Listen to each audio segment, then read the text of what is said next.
swords and protect your necks because, ladies and gentlemen, we're entering the world of Highlander, a cinematic adventure. Of course, I'm your MC behind the scenes, I'm John, and we've got our players. We've got Mildred the Monk, Lady K, Nephenor Froll, Slick Rick, Ember, and of course, our special guest DM, Sick Trent. Folks, how are we doing today? Great. This was a bit of a long time coming. I think we had planned this in late December, and then things happened. As they do. Mm-hmm.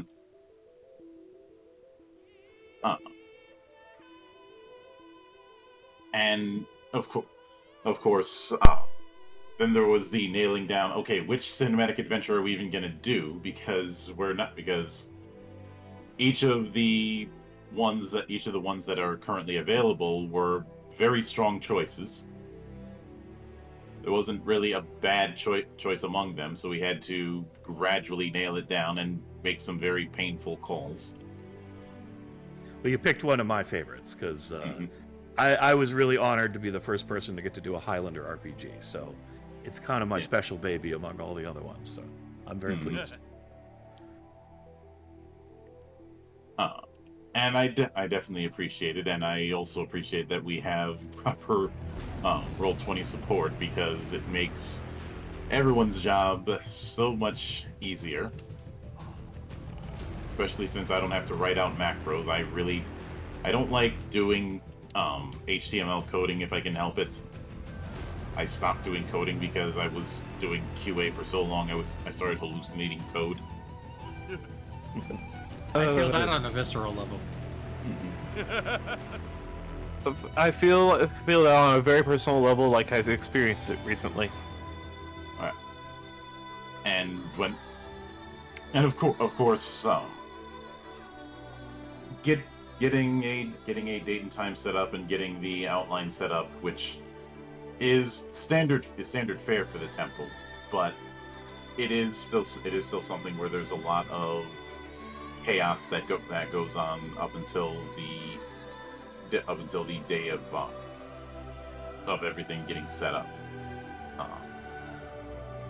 Especially when handling things as unorthodox as we do.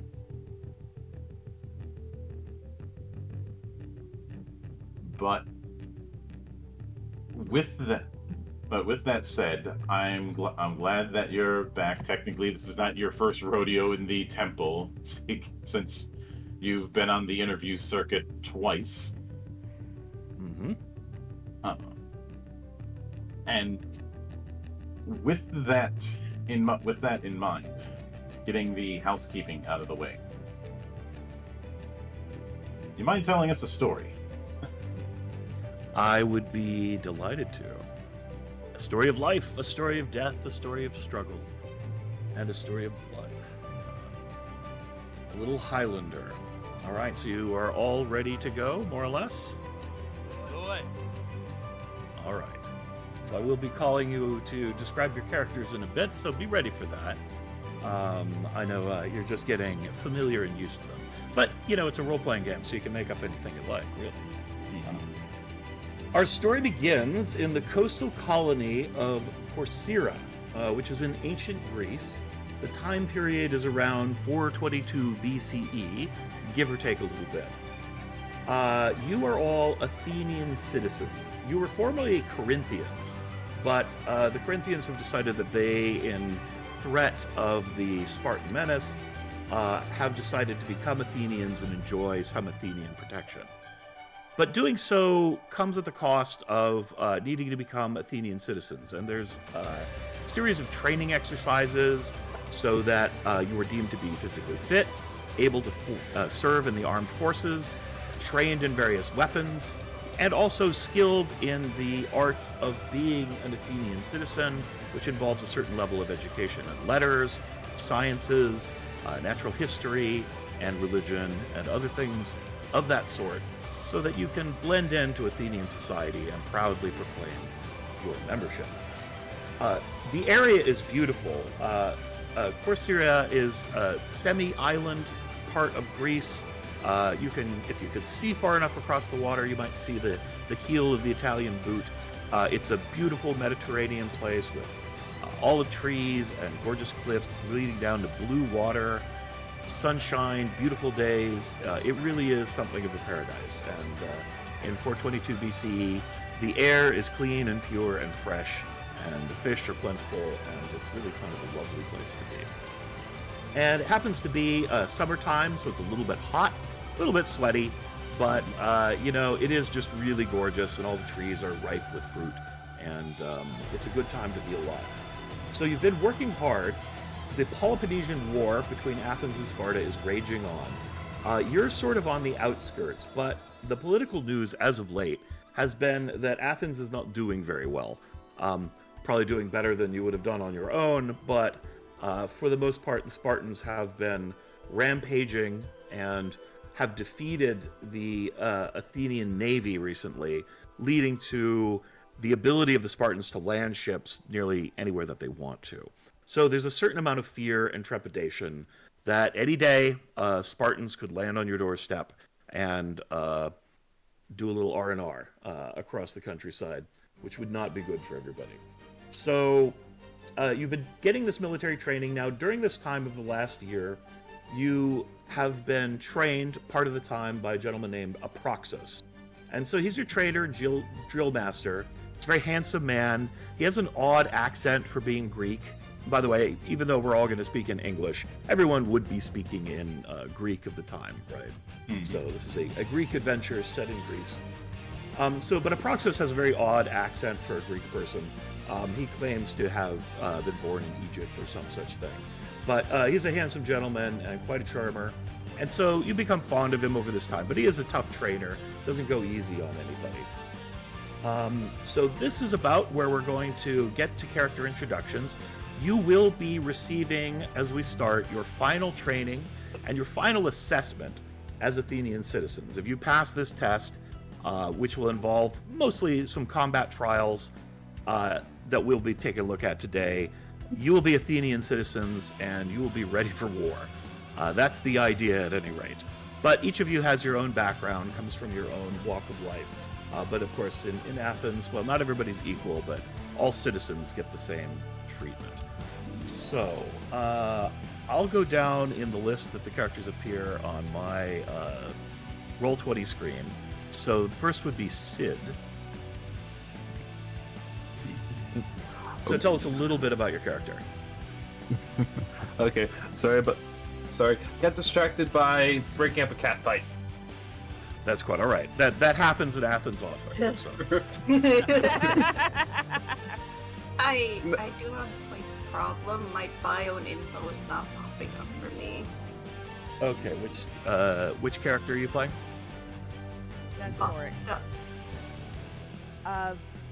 If anything, Ember, you can use the one that's in the Roll21 chat discussion. Mm-hmm. Okay. Okay. All right. I'm sorry, but which character are you supposed to play, Ember? I don't have a good list to match. D-O... Yeah. Doric.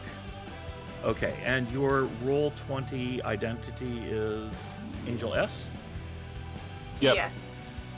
Okay, you should be able to see and open your character I at this can point. change it. Yep. There you go. There you go. Great. And then when you open it up, you can go on, if you click on the Persona tab, there's a little bio. And I clicked on that. It's not showing anything but the icon. Yeah, scroll down, honey. Scroll down, you can see the biography. I am scrolling. Not the bio and info on the Yeah. tab. Oh. Ah, Okay, that makes more sense. I'm sorry, I'm still new to this. Oh, that's totally okay. No problem. No worries. and Kay had a slight bot because... Yeah... Never without a bot. Or have the gods been unkind to you? No, it was a mental slip. I accidentally hit exit game when I was trying to get out of the settings. Error between keyboard and chair. For lack of a better term, yes. Sean, no, John. Turn to your wife and give her some slow claps for me. Sir, if I ever see you in Tampa again, I'm going to book you so fucking hard. ID 10T error. Moving on. Yeah. We haven't even started drinking yet. Anyway. Sid, he is a friend of all. He is very, very wise, you could say. More so, he's someone everyone enjoys to be around, especially the fair kind. Maybe a little too much. And I think he decided, okay, he's had enough, or he's enjoyed the fair kind's hospitality a little too much, so he's decided, okay, time to get my training out of the way. Very good. And since I'm the author of Reading Heroes, I just want to point out to those who are listening and curious about the game, I'm going to tell folks their class, just so they know what kind of things are in the game. But Sid's a charming manipulator, which is a sort of a socially powerful character. All right. Next up, let's hear from Doric, if you're ready. I'm enrolled to the politics side, but I'm not that good at it. So I am. It's no problem. And in this case, Doric is a smart mastermind character who has a series of plans. They'll be on your second page, by the way, which let her do fairly impressive things like coordinate the team, know the layout of the location they're at, or help the characters sneak around if they want to. So, very powerful abilities to lead the group when necessary. And also, you have a great power called that you'll want to know about called, let's see, you're doing it wrong. So if one of your allies fails to do something well in battle and you're around to see it, you can tell them how to do it properly, and they get to reroll. So I want to draw your attention to that. It's very useful. You'll probably want to use it fairly often. He's wrong, son. I don't have any plans or tricks on my. Which character is No, that? but yeah, I don't think any of us do. Memphis. I have tricks and plans. Yeah, not every character. Only genius heroes, only smart heroes have plans. Oh. So, it's a smart hero trait. And plans, by the way, the idea behind them that your character's smarter than you, so they thought ahead for things. So a lot of the times you're like, oh yeah, I brought one of those, and your plan lets you, yes, you have the tools you need in that situation. Or yeah, like I had the bad guy bugged last week. You know, I infiltrated his apartment complex, and so I happen to know where he's going to be tomorrow.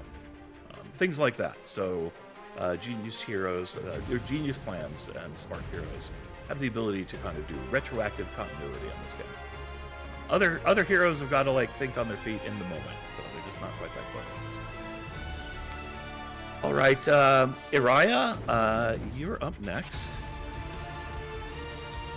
All right. Since she was very young, Iraya was raised as a servant in one of the noble households of Athens. In fact, one of the most wealthy families. All she's ever known is manual labor. However, in addition to her normal duties, she has learned the arts of wrestling and unarmed combat. And this is your chance to become a free person and to be a full citizen in your own right. And Rhea in our game is a strong MMA fighter character. Of course, they don't have mixed martial arts in ancient Greece, so she would be skilled in the arts of wrestling and pugilism. But in the modern day, she could apply those traits to competition if she wanted to. Okay, how's it feel me playing my gimmick? Also, no, I had to take it before you did. I hear pugilism. I instantly think of all the walls that are about to be broken.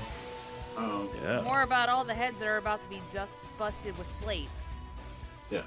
But Because I will turn that in. I will turn the SBOD into an ancient weapon.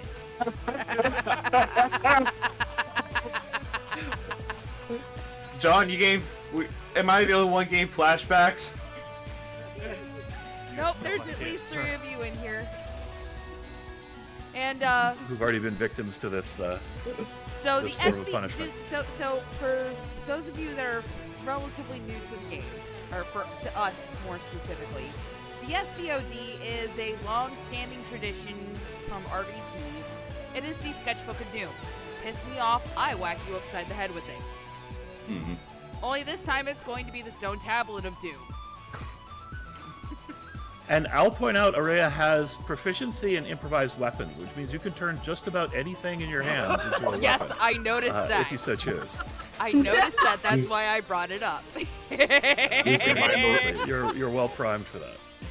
Using my Marine Corps training, I can turn anything into a weapon, even this rifle. That's right. Oh. In a pinch. All right, I think Memphis is up next. So tell us a little bit about your character. Yes, good old Memphis. Even as a child, I was always questioning everything. Nothing is quite as invigorating as a long conversation regarding the nature of humanity, ethics, or the world. I spend most of my days in the Agora, speaking with philosophers and students of all persuasions.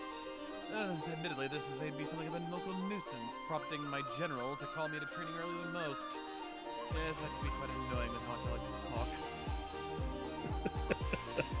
Love the sound of your own voice. Or at least I love it. That's very true in real life, too.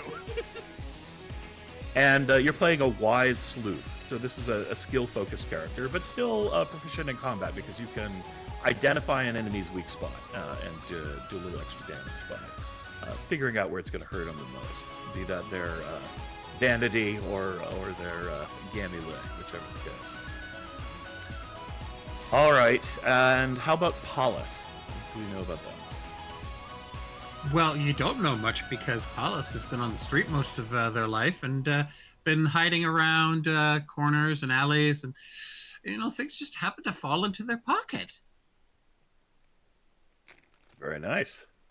Yeah, and this was a good way to, getting your citizenship training is a good way to allay any suspicion because a citizen, of course, would never do such things as that. Also, your access to, wealthy palaces and things of that nature, which is always good. And Pallas is an agile scoundrel, which is very much like a D&D rogue in nearly every respect, but a few differences. But if you're familiar with that, you'll kind of know how that character plays. And next up, we have Thessaly. Mhm. Last but not least. Yeah.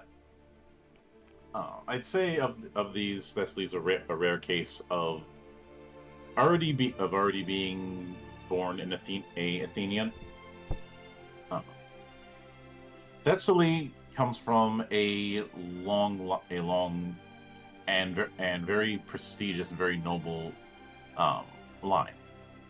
He was born into advantage, and many of his ancestors and many of the ancestors that he grew up hearing stories and tales and epics about were soldiers. Many of them war heroes, and that was something that he was dead set in following in the footsteps of being a soldier and honoring that legacy.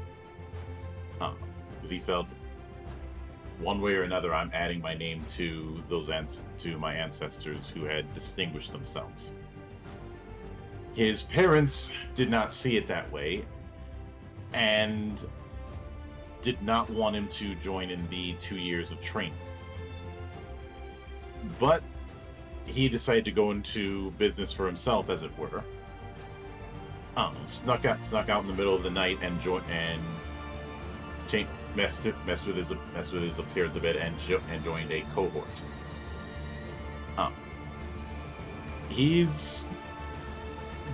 Even despite being a noble, he isn't gonna look like it because he's been, even before this, he had been going through physical training for most of his life. So the phrase "built like a brick shithouse" is apropos. He is a big guy who's definitely built to be a frontliner. And I'm sure they're very happy to have you on the team, as it were.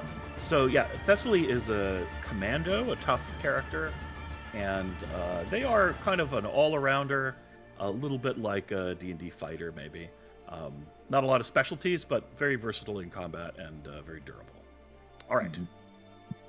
So that's all our characters for today. It's quite a crew. So you guys have all woken up early in the morning, just before the break of dawn, gotten your gear together. You only really need to show up in your clothing. It's a hot day, so usually people don't wear too much more than, just kind of their the toga, that kind of thing. Light, windy clothing. You show up near the beaches at this, beautiful locale. It's a wonderful day. The birds are out singing. You're coming up onto the training grounds where there are a number of other recruits, such as yourselves, also going through the same process. They've dug out some sort of fighting pits, places where, sort of sandy soil, so that if you fall down, there's no rocks to hit your head on, that kind of thing. And you can already see a lot of people like yourselves milling around. You happen to spy Aproxos. It's kind of an older gentleman with a little bit of gray in his beard, but very neatly groomed. And he waves over to you as you gather up. Ah, I see you've gotten up. Excellent. You're all looking good health. Are you ready to become citizens today? One is always ready to make the next step in life, my friend. I'm always ready. Huh, so you think. Well, we'll find out for real today, won't we? Quiet bunch, are we nervous? Well, not too much to worry. I've seen you all train. I know you're capable of this. So it's just a matter of remembering your training, being ready, and then when the Spartans come, it'll be no problem, right? Irea is just looking at him and like, what sort of fucking accent is this? Yeah, you've never really quite been able to place it. He doesn't sound like any other Greek person you've heard before. And he's always been a bit vague. He says he spent time in the Egyptian military or something like that, but it doesn't really explain it. He doesn't look particularly odd. He certainly could be Greek. But I keep looking at his pockets. Well, he doesn't really have a lot of pockets because he's wearing a big toga, right? So, it's he's got a somewhere kind of he's got money. You would be looking at his coin purse, because let's face it, it's Greek. Yeah. So he'd have a purse. And while this is steal going from Proxos, that'd be scary. And the entire time this is going on, you just Sid is just looking at his reflection from his sword. Let's see if this works. I'm going to try and switch everyone's page over to the training pit. I want to make sure you guys can see that. Yep, I see it. All right, great. I'm still a little new to Roll20, so want to make. I'll occasionally check on the technicalities, make sure we're all on the same page. I'm far from new, and everyone else here can attest. Even I have some stumbling points when Roll20 doesn't want to cooperate. Oh yeah. Well, yeah, it's I haven't tried the new system, but Roll20's been in the community for a long time. I do respect them. I know I used to be a software engineer. I know how hard it is to make software. So we occasionally forgive it. It's little issues. Sig, are you familiar with the program? Are you familiar with the Coder's drinking song? I'm not sure. I've probably heard a few versions of that. My father actually wrote a song about white collar work for a bluegrass band back in the day. 99 I know that one by bugs in the heart. code. 99 bugs in the code. You take one down, you patch it around. 287 bugs in the code. That one I do know. Yes. Beautiful. It's so exactly true. how that works. All right. So Aproxos claps his hands. All right, kids. So your first challenge is going to be wrestling. So no weapons, just those that your gods had given you, and you'll be up against these other fine recruits over here. Standing across from you is kind of like another one of the class groups. They're not the brightest bunch, but they are rather big fellows. They used to be dock workers, and they're all friends. So they're used to building ships a little bit more than fighting with swords and shields. But they're a rowdy bunch, and probably fare pretty well hand-to-hand, you might imagine. So some of you, this is a little bit of a daunting effort, but for others, maybe not so bad. We'll see how it goes. I want you to get down into the pit. We're going to line up one-on-one. No helping out your friends in this. It's going to be mano in mano, or lady a mano, or however you want to say that. You're not sure exactly what he's referring to there. But in this, we won't need to be maneuvering around a whole lot, and we're going to do initiative in a somewhat different way. I'm just going to go from left to right, and we're going to do, you get a turn, and then your opponent gets a turn, and we'll go across kind of like that. So I'll help you out with the rules since some of you are new to the game, but it's generally pretty simple. On your character sheet, you should all have an unarmed strike, and you all should have athletics or acrobatics. You might not be very good at those, but they will be on the skill list on your character sheet. So if you want to strike somebody, which is part of the wrestling process, you can punch people, that is going to be an unarmed strike attack. If you want to wrestle someone, trip someone, or do something else tricky that doesn't involve trying to hurt them, that's usually going to be what's called a skill contest. So you're going to roll your skill, they're going to roll their skill, and whoever gets higher comes out on top of the situation and gets to do the thing that they want to do. And so when you roll your dice, it's going to show up in the sort of little chat window, and so we'll see. And if you know, in some cases of the GM, I might just roll dice here, and I'll tell you what the results are, rather than rolling in the window if I don't know which button needs to be pressed to do that. So see how Really that goes. quick, because sorry to interrupt. Are we using 3D No, it's quite all right. dice for this one? Because I've got mine set, and I have the window set up so that way the chat's not the focus, but the window is. Sure, I am not sure what that would mean technically for me, but For Roll20, you can have a visual dice appear on the map when you roll. Oh, okay. So, how do I Yeah. do that? go to click the settings, gear. switch Yeah, gear, click- and then go under dice options. Just click enable 3D dice. That's it. Okay, dice options. Okay, I found dice options. Enable 3D dice. Okay, Well, do I want to click automatically roll 3D dice? Yes. Okay. Everyone else can do that And- as well. Speaking Yep. of, there we go. I don't know if Okay, my that- PC can handle it, so I'll go without. All right, fair enough. Yeah. All I right. should see them all the same, I think. So, great. And I'm going to do a test real quick. You guys don't need to roll for initiative. By the way, later when we do combat, you'll want to select your token that's on the screen. And once you have it selected, then click the little dice icon next to your initiative, which should be on your character sheet, kind of first page. I think it's called core on the character sheets, upper top somewhere. Yep. So I'm going to try one. Oh, yeah, there's a little dice, 15. Okay, that's great. And then does it eventually go away? You can click on the map for it to disappear. Okay, great. Excellent. I've not used that feature before, but it's pretty neat. I do not Alright. see core at all.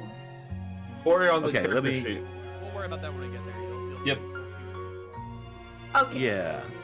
Yeah, core up. It's sort of the caution tape part of the character sheet is a little menu. There's core, plans and tricks, and persona. And they're different pages. Damn. Anywho. Yeah, we'll get there. If nothing else, if you have a dice around, you can roll it and tell me what it is, and we can usually work it out. So that's all good. That works. Or I can always roll for people if absolutely necessary. All right, so we're going to start with this wrestling competition. Sid, you're up first. You're standing about 15 feet away from a big burly worker guy, hairy arms, beady eyes. Looks like he's about to murder you. You get to make the first move if you want, or you can choose to let them go first. What would you like to do? I'm out of character. I'm looking at everything, including the tricks, and see what is the best way to go about this. And also, anywho, Sid's going to let them go first. Okay, sounds good. So the guy starts charging forward, and he's going to try to tackle you in a grappling kind of maneuver. So you get to make your choice between strength athletics or acrobatics, which is agility based. You're probably not great at either of these things. I think, like, as this is going on, he has his hands up. It's like he knows he's not a fighter. He's more of an artistic person, so he's trying to do more diplomatic, so he doesn't have to get hurt that much. Okay, so sounds good. So as the soldier is coming at him, his hands are up. It's like, oh, you don't have to go that. You don't have to hurt me. You don't have to do that. Like, he's trying to talk him down a little bit. Use his influence, if you will. Okay. Yeah, sounds good. What I'm going to do is let you make a persuasion check versus his, let's see. The way the sheet works, it's hard to kind of just roll ability checks straight. He's going to roll a charisma saving throw. So go ahead and roll that. I will roll it up here. Well, Oh. Yeah, so you're going to make a persuasion check. You're quite good at that. Yeah, and I'm also going to use in your head. Ah, okay. So is this one of your... It's one of my traits. One I can see him. Saving throw before they determine the result. To throw them off the sounds game. Good. Yeah, alright. Add influence die and reduce their sustained. Yeah, so an influence dice for you is going to be a d6. You have 3 of them to spend. So roll a d6, and that's going to lower his result. Okay, so he's down to 12. Okay. All right, so go ahead and make your persuasion check. You need to beat 12. So I just hit the button right by persuasion on the character sheet? That's right. Oh, 15. Yep. Plus bonuses. Does that include, does the dice... Okay, yeah, so it's actually 21. Yep. Okay, I see how this works. Very good. So, yeah, you easily beat him. And so he comes in, he hesitates, and he stares at you like, why? And he says, why are you talking? We're supposed to wrestle. It's a wrestling contest, moron. But he doesn't tackle you. There's more to right. there's more to battle than just than barbaric fisticuffs. Sometimes the best battles are done with words. All right, you give a little speech. Apropos on the side, pretty speeches are not going to help you on a battlefield. No one will be listening to you talk. Oh, good lord. All right, next up is Doric. He gives him the FU like flick the chin. Up at the commander. He looks very confused. I'm going to use expect the unexpected. It allows you to exact a plan. With this action, you prepare yourself for every form of attack for the next hour. Your defense bonus is +3. All right, great. So your defense will be, and I think it maybe even lists there what the total is going to be, but I believe it puts you up to 17, which is quite good. Mm-hmm. All right, yeah, you do that and you prepare your stance, and that's a reaction, so you can just sort of fire that off as it comes forward towards you. Do you want to make the first move or let them try to make the first move?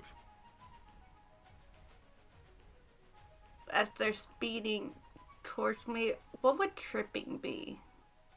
Trip is what's called a special attack, and you would use either your acrobatics or your athletics to beat them at the same kind of skill roll.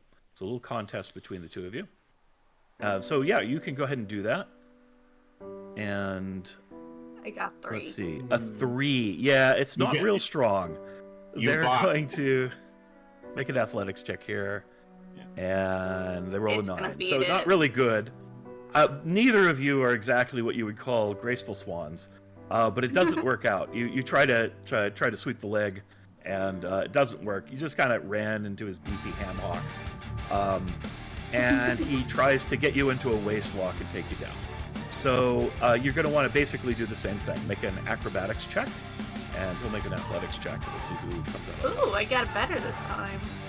Yeah, 14. Quite good. They rolled a 12. So that doesn't work. Tries to get you in the waist lock. You definitely move out of the way, sidestep, and we'll say you just sort of end up switching positions, and you come up right behind them. All right. Next up, Iria. Aproxo seems to approve of that maneuver. It's quite well done. All right. So, Iria, how are you approaching this? I'm actually reading through my talents right now. So give me 2 seconds. I'm trying to formulate a plan. Okay, well, we can move on and we can come back to you. Memphis. Okay, All Memphis, you ready to go into action? As a matter of fact, I am. Cool. I'm going to let him come towards me while watching for any potential weaknesses, because I'm going to go into the weak spot. What my All right. Yeah, you notice this guy has, looks like he's got a little bit of a limp. Maybe he hurt his hip at some point or something. So definitely his maneuverability is a problem. That hip probably pains him, so you might be able to strike there and give him a hard time. Okay, so as he comes up, I'm going to go ahead and use my unarmed strike to get him right in that limp leg and knock him down. All right, go ahead and roll to hit. Is there a way to set an advantage, or do I just have to roll twice? Oh, yeah, okay, so if you go over to the little gear icon on Roll20, there is a roll thing up the top, says roll normally.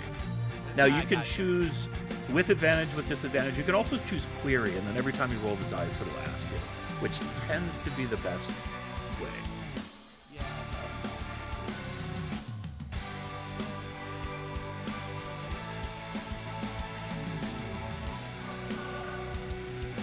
All right. That is easily going to strike him. And so for damage, it does 6, but you are also going to get your extra d6 damage. So go ahead and roll that.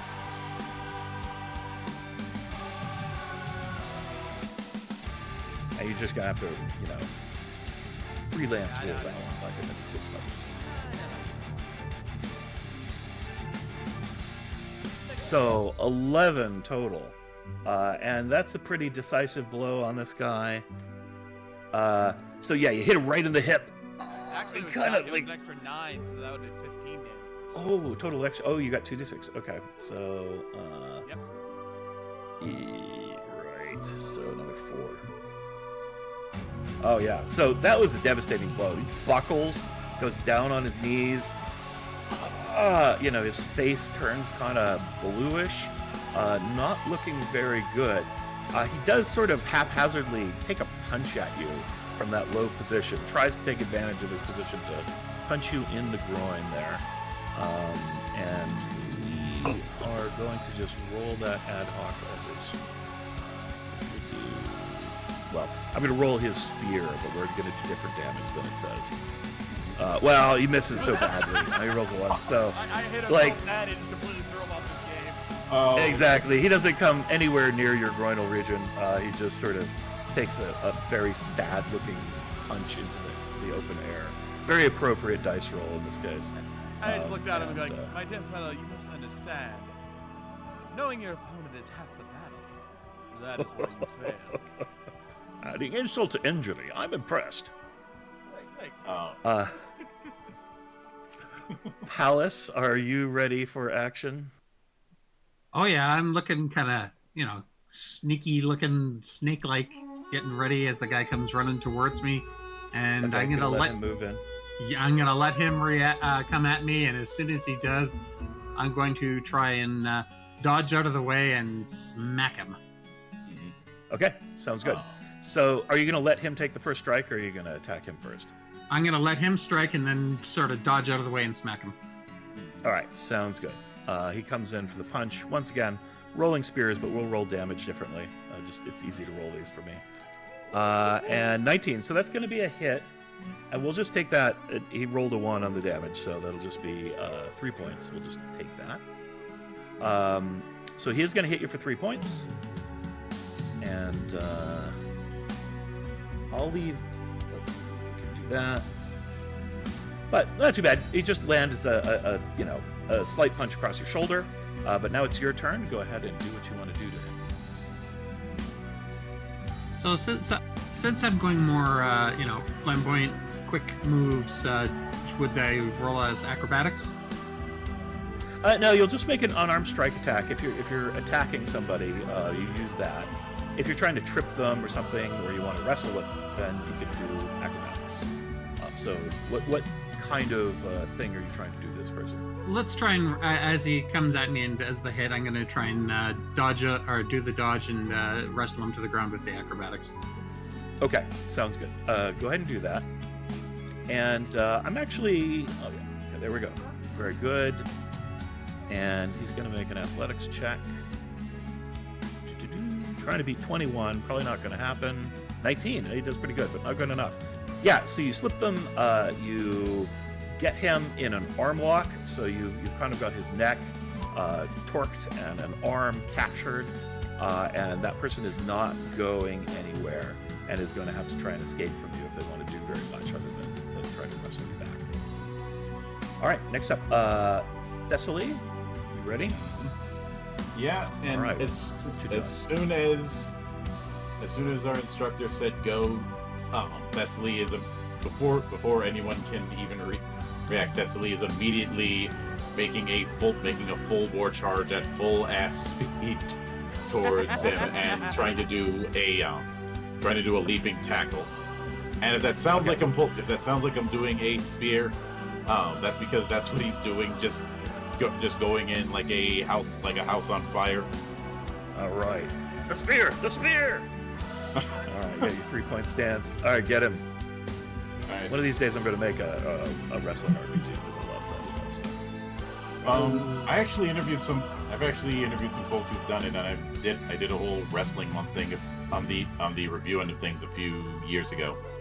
I'll check it out. Yeah, there's a lot of great wrestling games already. I just want to say, I'm not doing it because others haven't done it really well. I would just do it because I love doing it. So most of them are pretty good. The only one I didn't care for was Worldwide Wrestling, just because I think PBTA is not the right fit. Because people were going to want to compromise their moveset. Yeah, I need to read the others when I do mine. Because always stand upon the shoulders of giants if you can. Wild World and Squared Circle are the ones I'd recommend starting with. Cool, check them out. But all right, so you're spearing this dude. Yeah. That's totally going to be a wrestling move you can use. You can either make an unarmed strike if you're really just trying to take the wind out of him. Or you could do, if you're just trying to knock him down, that would be an acrobatic or athletics check. So athletics or attack, you're probably a little better off attacking. Yeah, I'm going to do this as unarmed strike. Okay, sounds good. And a 17. Yep, that's definitely a hit. And 4 damage. Mm-hmm. So 4. All right, yeah, boom. You get him right in the middle. I am going to give you an athletics versus athletics. See if you actually knock him down as well, just as a bonus, because it seems appropriate for the moment. So, not in the rules, just something we're doing on the fly. So go ahead and give me an athletics check. And this is really just him trying to not go ass over tea kettle. 5.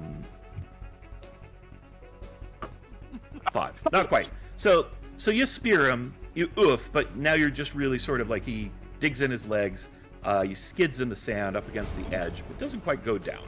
But you definitely took a little wind out of his sails. He just tries to elbow you in the back in return for your efforts. Before that, if I'm able to, I would like to utilize extra effort. Absolutely, you could totally do that. So you put a little extra in, and you get to take another action of your choice. Since I got him in that position, I'm going to try and see if I can overpower him and kind of throw him.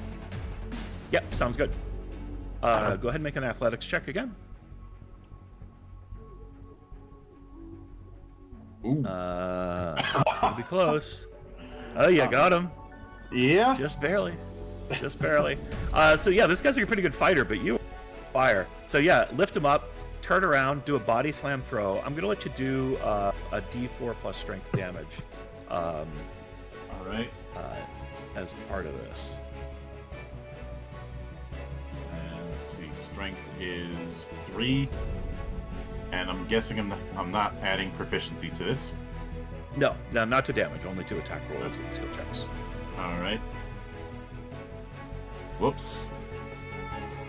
I forgot the space. There we go. Whoop. All right, 6 points damage. of damage. All right. Yeah, the guy is definitely hurting, and he's prone on the ground now, which has that took. There we go. So he's down prone. There's a symbol for that, but I'm not going to do it. Alright, everybody There's is a whole ready bunch now. of these.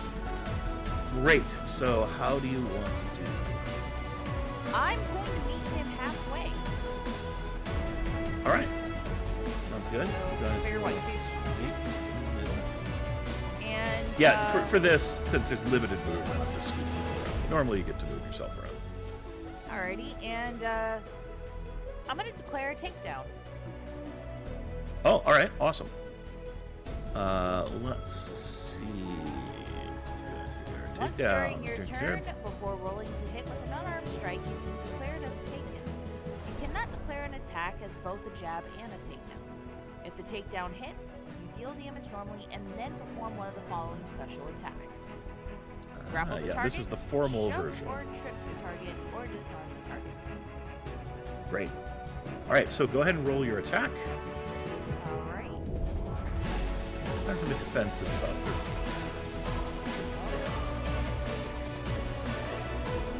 So this is a 12. Ah, Not quite there. Yeah, so you come in, but he kind of deftly pushes down on you as you're coming in towards his waist, and steps back a little bit, and you just don't quite get the grip on it. He's going to turn around and just try to do an unarmed strike against you. Whoops, failed sliding. That's not an actual die roll. There we go. Roll a spear, but that's not the actual damage. It's going to be a d4 plus 1. So 5 points. I guess it is the actual damage. So you take 5 points of damage. Just kind of uses his elbow to knock you in the face, which doesn't feel good. But you're fine. You've had worse than that. alright, does that mean I get to declare payback on my next turn? Yes, absolutely. Exactamundo. All right. So, and speaking of next turns, we're coming back around. Sid. Apraxos is watching, judging. He's mostly nodding his head. Of course, he's, kind of judging both sides here. So he also has some comments for the sailors. Nice move. He got you there. And Sid, go ahead. What are you going to do this round?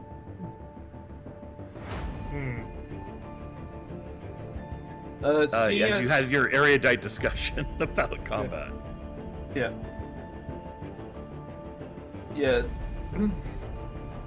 Looking at him and realizing, probably won't be able to get. Even though the sailor is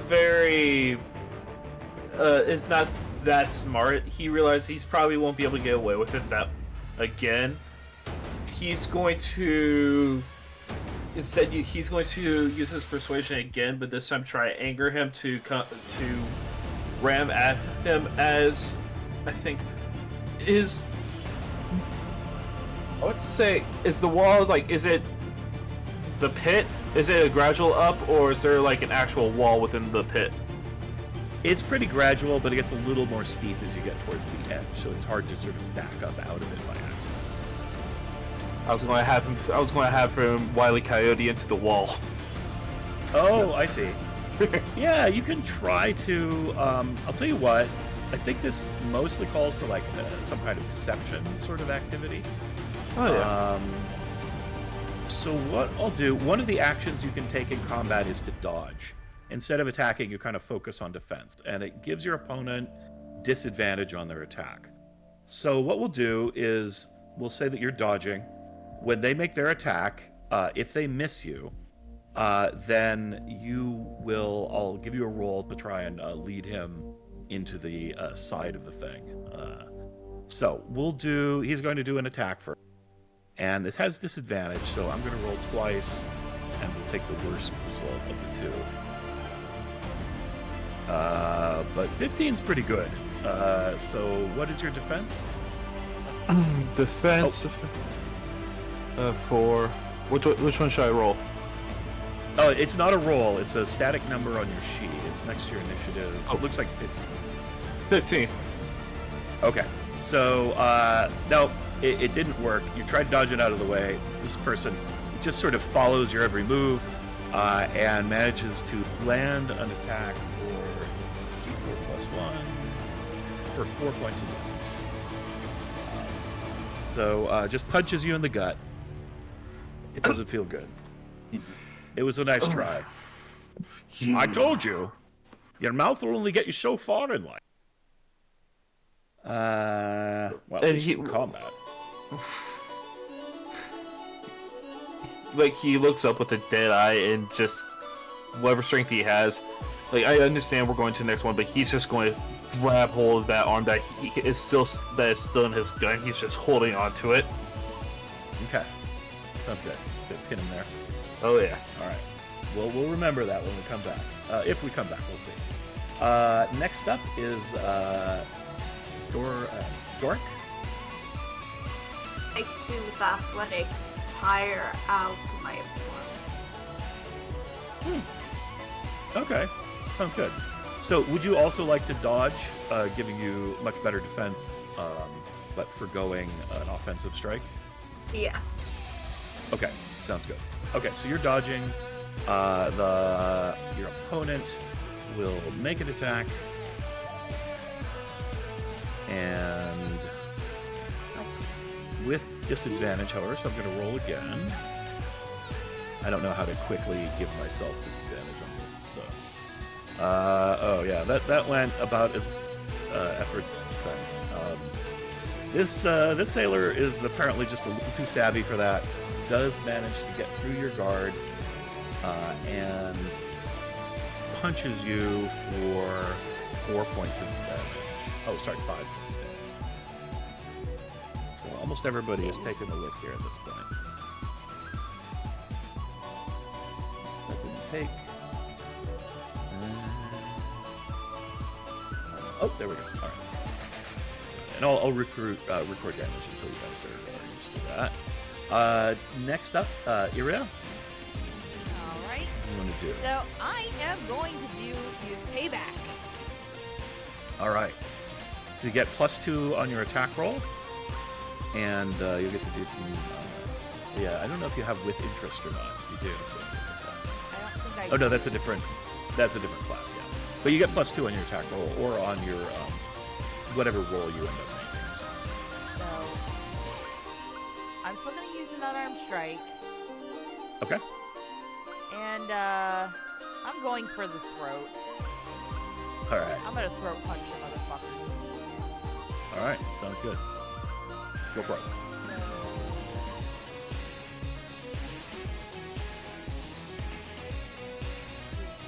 there real quick.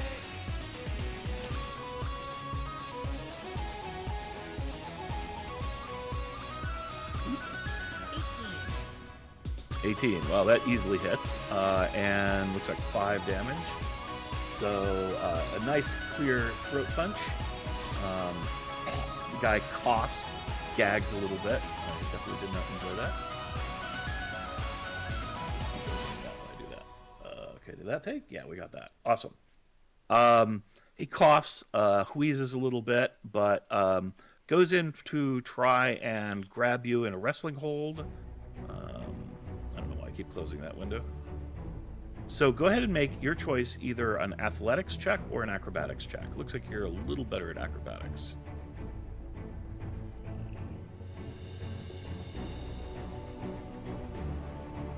They rolled pretty good. Athletics.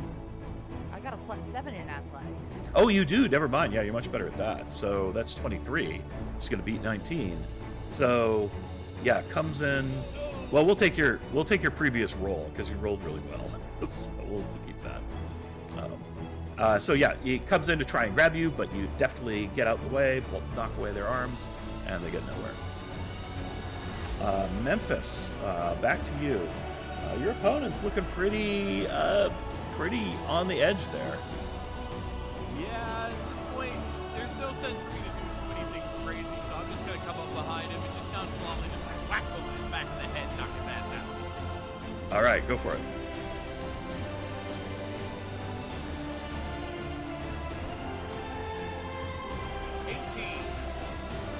That definitely hits.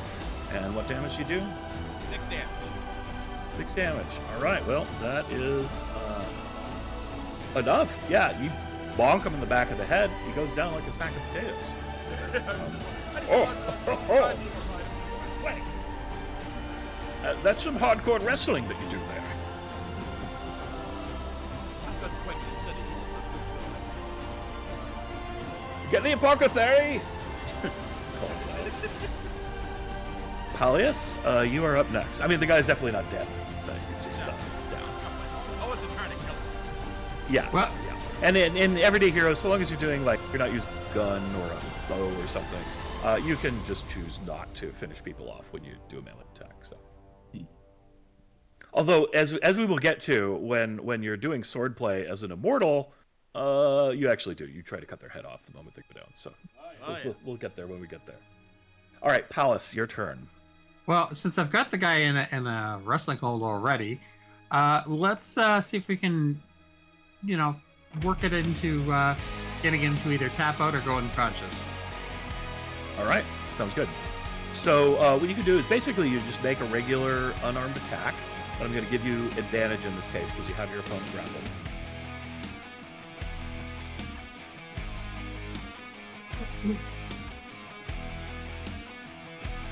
So which one button is that? I'm trying to figure out here. Just Oh, okay. So you should have an unarmed strike. It says like unarmed S because it gets cut off, depending on how big your character sheet is. I think it is your first attack under weapons. There you go. Oh, well, that's hitting for sure. How much damage did you do? well, it said 7 according to that. 7. Okay, sounds good. I had a different one. All right. You got them. You're wrenching back on the arm. The guy, like in this situation, he's not going to go unconscious. He taps out. He taps his shoulder. He's like, enough. I'm beaten. Do you relent? I just keep going and look over at the instructor, kind of like, hey, what do you want me to do? He laughs. Let him go. All right, we're good. We're good on the wrestling. All right, everyone. That's enough.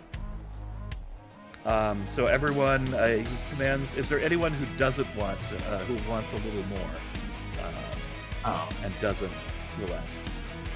Anyone? Okay. Yeah. Yeah. I'm still a little pissed. All right. What are you doing? Oh, and by the way, tell me your character name because, That's Araya. I don't quite match voices. Araya. Okay. All right, Araya. What are you gonna do?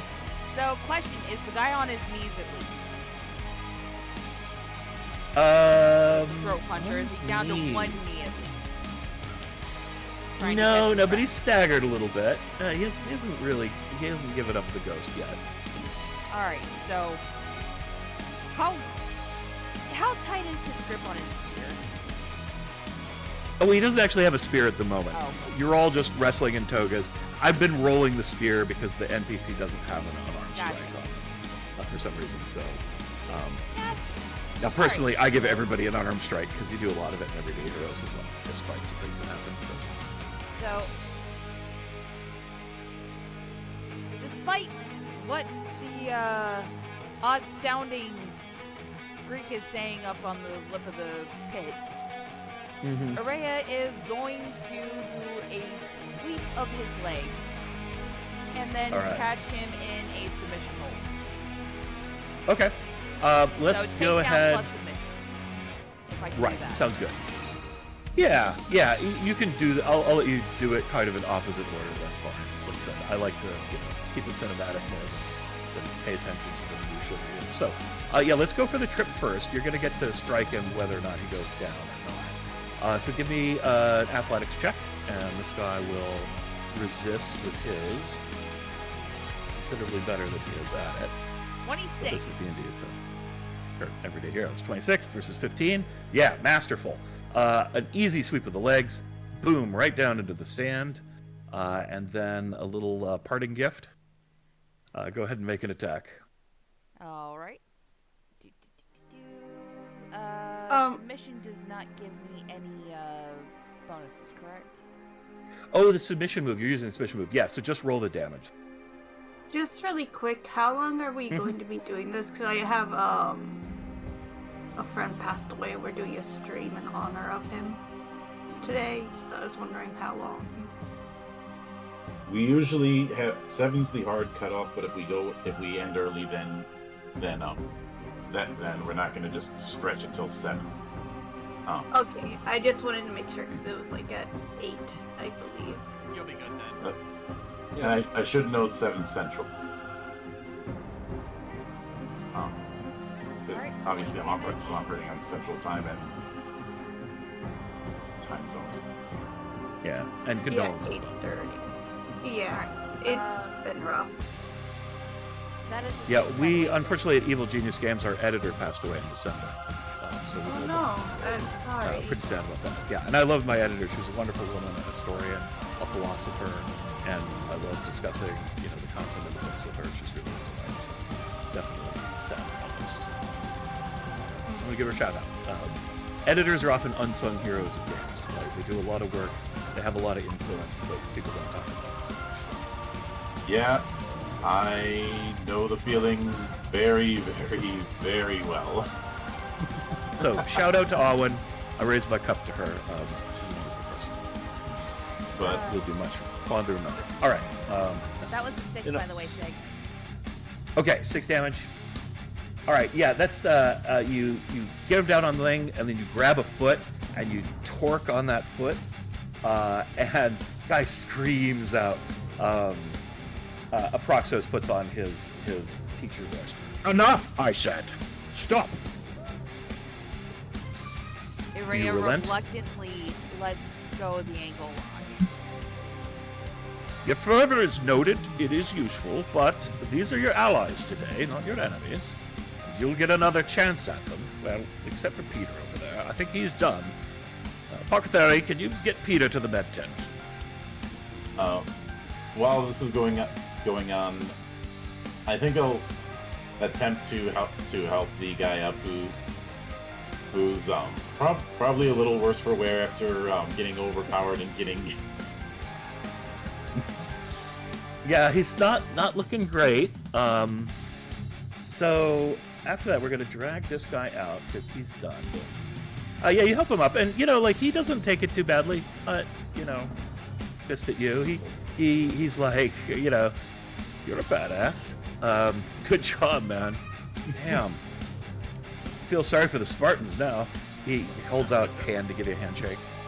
I accept the handshake and just like, no, just like, oh, all good. Get yourself patched up because I may have overdone it a little. All right, so in Everyday Heroes, by the way, everybody has the ability to do something called a second wind, which is you can roll half your hit dice rounded up. That way, when you're first level, you get to roll a dice, which is good. You can only do it once between a short rest or a long rest. You're not going to get a rest before the end of the trials today.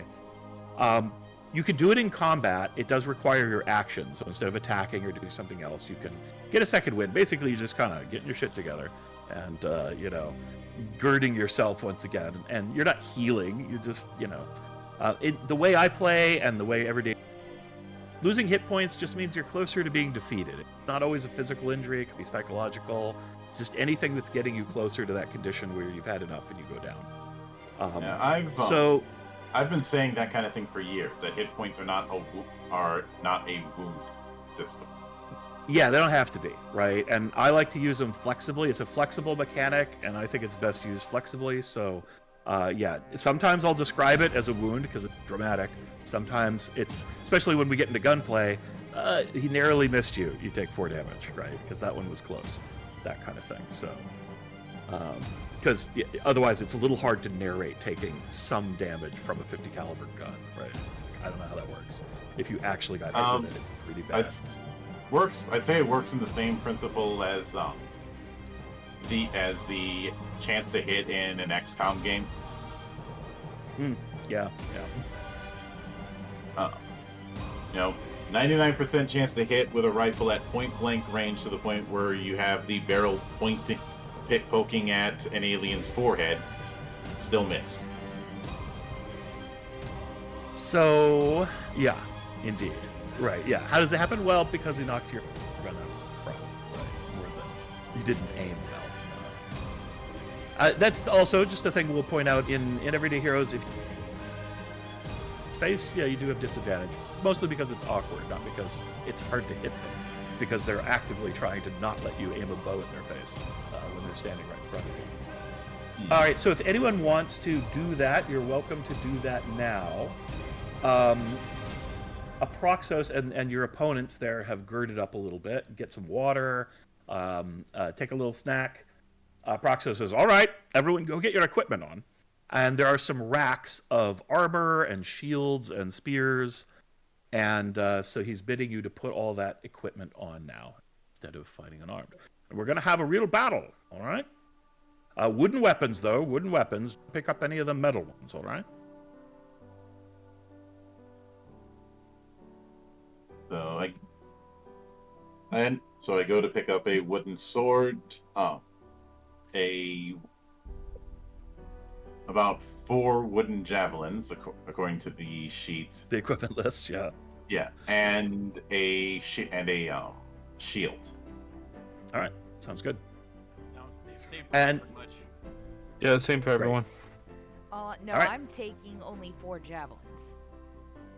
all right, I'm Sounds going for good. javelins and my sword. all right. And I'm And- going to let you. Oh, Yeah. sorry. Go ahead. Just for the benefit of everyone, of the people in this conversation, I figured this would be a good spot to give a visual reference on what a Zephos sword is going to look like. Oh yeah.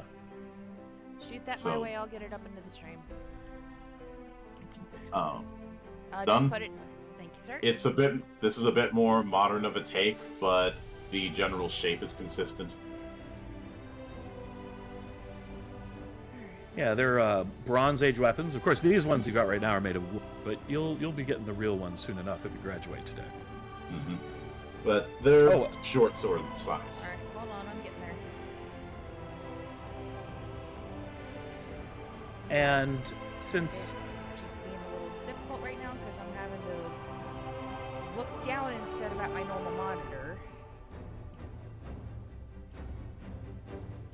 For those of you in the chat, yeah, my second monitor decided it was going to hit the shit 2 minutes before showtime.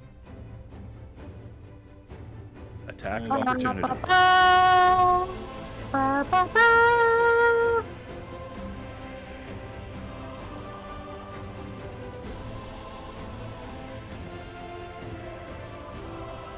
that And go. Oh, go ahead. is a Zephos sword, everybody. Nice. Alright, you were saying? Yeah, and the shields you guys have are basically round-shaped shields. Haven't quite got to those big Roman square things yet. But shield wall tactics is something that the Athenians practice. So if you stand next to somebody else and you have a shield, you can kind of place them together and get a little bit of a defensive bonus that way. Okay. Now, quick question. Mm-hmm. Now, there are numbers on the character sheet besides javelins, but I don't have one for a Xephos sword or a round shield. Do I still have those, or? Which character? Irea. Irea? Yeah, let me take a look at your character sheet.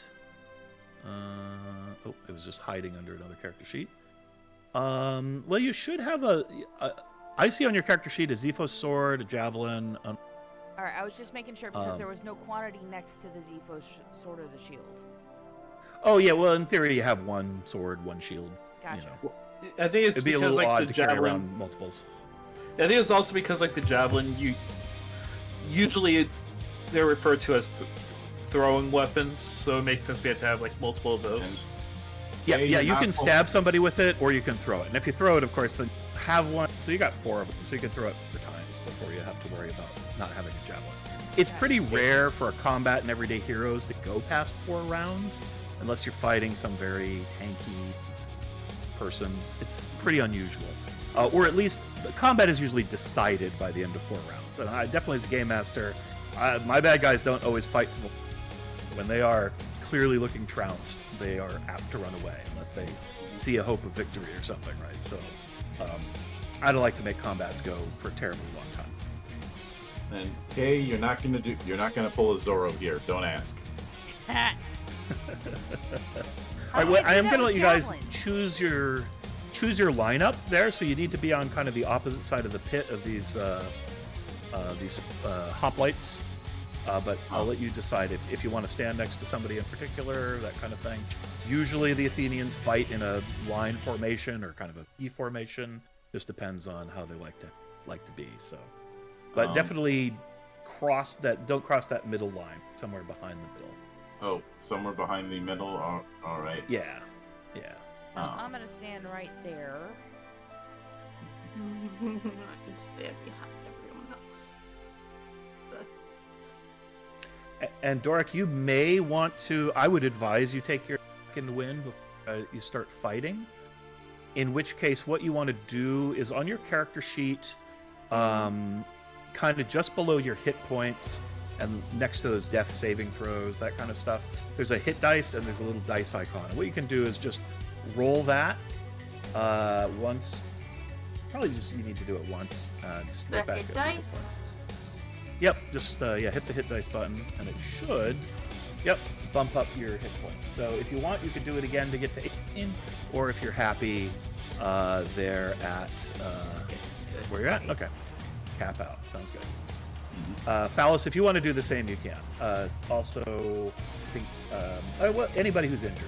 So almost all of you have a little bit of damage, except for Memphis and Thalius or Thessaly. Oh. So I recommend it because then you don't have to do it while you're fighting. Yep.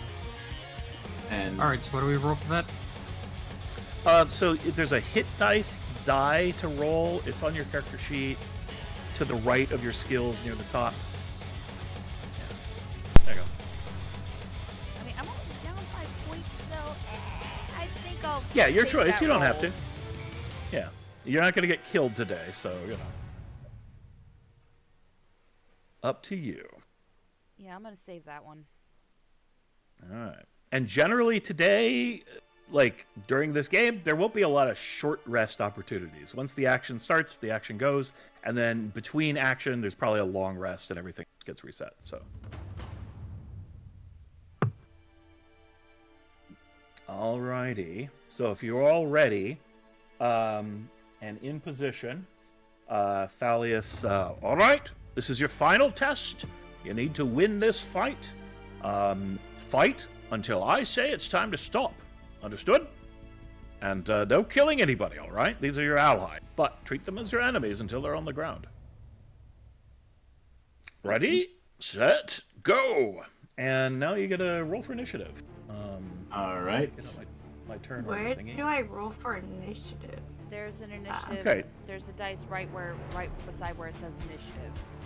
Yeah, and you want to click I on do your not character's need token that. before you roll, or it kind of doesn't go into the, Why did mine come turn up already? order. I didn't roll for initiative.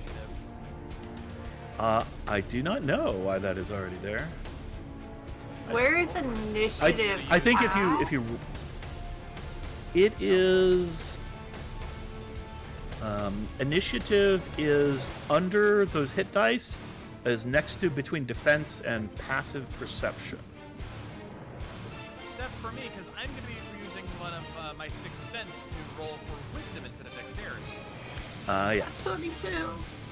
Yeah, and I don't know if the character sheet is correctly hooked up to do that or not. There were a few Yeah. things that the folks who did this implementation didn't quite get right. Yeah. We might have to adjust that on the fly. Yeah. Fortunately, as GM, you can manually adjust the initiative number and turn order. See? Yeah. So if you roll something other than what you get, just tell me your character name and then tell me what your initiative is. All right, Memphis got a 19 on his initiative, so Okay. We will change that. Press return. Hello. Did that work? Open damage. Yes, that did work.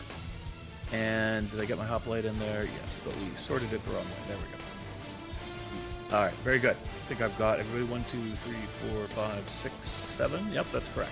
All these guys, they're all going to. They've been synchronized swimming training, and so yeah, they're all Amber got our first doing it at the nat same 20, time. got our nat 20 of the day. Natural 20. I had a great convention game master once. He was wonderful. Like do this big celebration thing. It's very exciting. I'm a little low key of a guy, but all right. So we're ready to go. Doric, you are first. Now in the first round of combat, if you people, we can move you down in initiative order. But you have the first opportunity to do something. What do you want to do? I guess I could do maneuvers. I don't know how to pronounce the first word. Let me take a look at character sheets. It's the very first option. Oh, for coordinated playing. maneuvers. Yeah, that's actually quite useful. So basically, beforehand, you guys worked out a plan, right, on how to move. And so as a bonus action, which means you still get to do something else, you can do coordinated maneuvers. Everybody on your team is going to get to move their character up to their speed, which you can go anywhere you want inside the circle because you can move a lot further than this combat pit is large. So you enact the plan. You call out, all right, team, X Bravo Delta, and everybody can move their character wherever you want to be within the circle. Ooh, we get You an can all- advantage on strength athletics check until the start of your next turn. That's during a foot chase. During chases and everyday heroes is different. So mechanics are a little bit different. We don't measure movement exactly because it's just theater of the mind stuff. And so this ability, it makes everybody kind of go faster. So this is to simulate that in the mechanics of a chase, where usually when you're trying to outrun somebody, you make strength athletics checks. But for this situation, it's not going to come into play. And I guess I'll just move here. Yes. Okay. And does anyone want to move? Or you can get up right on these guys if you want to. I've got something in mind, so I'm not moving just yet. Okay. I'm gonna stay where I'm at. I'm going to try and go flanking. Okay, go for it. You can just go ahead and move on the map. All right. I thought You we jump couldn't out of get the out pit. of the pit. Well, you can. You can break the rules a little bit. So you can go out of the pit. It's designed so that you don't accidentally come out of it, All and right. hurt bystanders, that kind of thing. All right. Okay. If everybody's happy. That's only takes a bonus action, Dork. So if you want to do something else, throw a javelin, or anything else that you would like to try, you're welcome to do that too. Or you can dodge to give yourself better defense.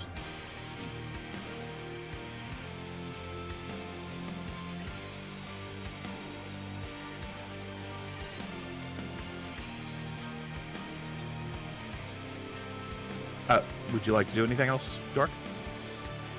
No. I'm good. Okay. All right. So you're good. Alright, I was talking to my fiance for a second there. No problem. No problem. So next on the hit parade is Thessaly. What's it all about? So instead of arming myself with my sword, I decided to arm myself with one of the javelins, and I'm going to throw that at this guy right here. Okay, sounds good. Now they've got their shields up, so their defenses are considerably better than they. Go ahead and make an attack roll. 18. That easily beats though. You get right in up over the shield. It's coming right for the face, and looks like 5 damage. So. Yep.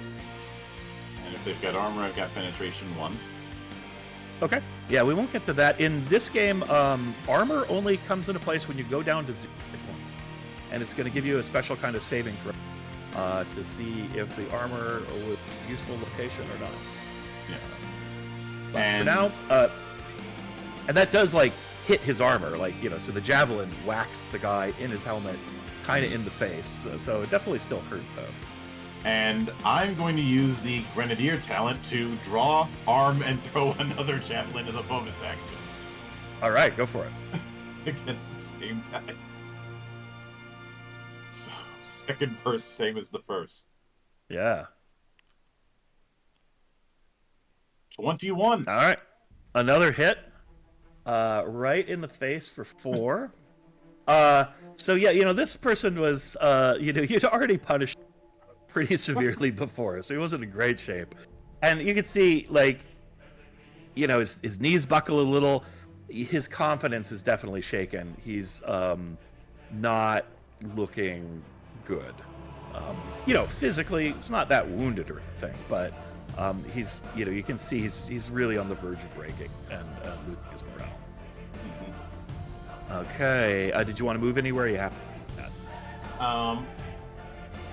I am going to get in close, so that way, all right. Especially since it means that I have a blocking line, so it's not going to be all that easy to get to Palas or get to Memphis for them. Right. At least for these two in front. All right, you get in there all nice and snuggly. You can see the fear. Yeah. Memphis, you are up next. All right. Well, I know he's trying to help protect me, but honestly, I can handle myself, as I've shown last time. So I'm going to join him and get right up on this guy. And once again, I'm going to be looking for a weak spot to take this guy in front of me out. All right, sounds good. Well, he's got that big shield there, but their necks aren't really well defended. That's a good place to go for. Yeah, this guy doesn't look like he's going to be in for a bad time with me. So yeah, I'm going to go ahead and hit him with my sword. Right across. All right, and so you'll have advantage. Yep.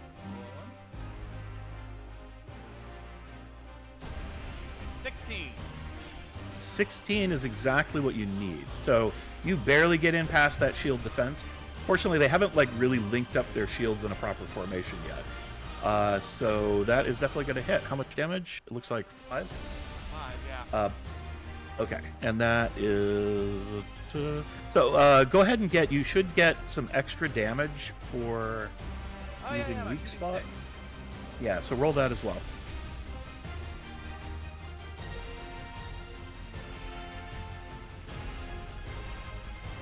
And survey says 5, so a total of 10.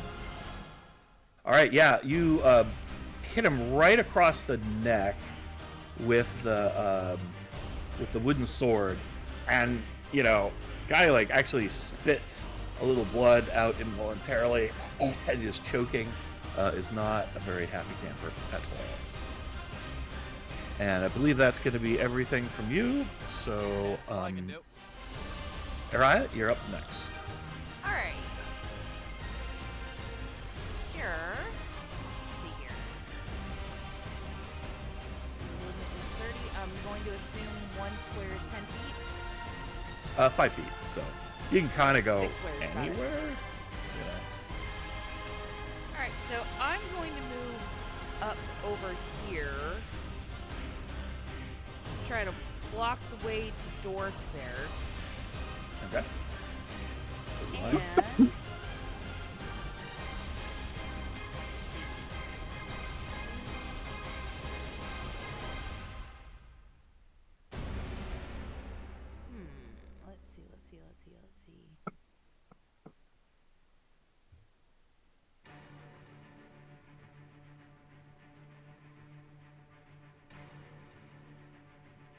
Sorry, I'm reading over something really quick. Yeah, no problem.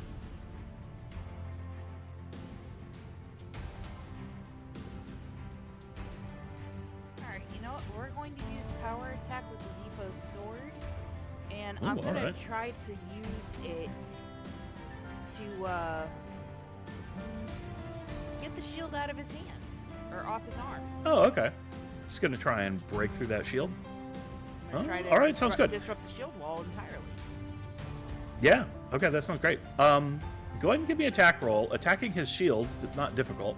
It's right there. It's very easy to hit because he's trying to use it to block. So go ahead and roll the sword.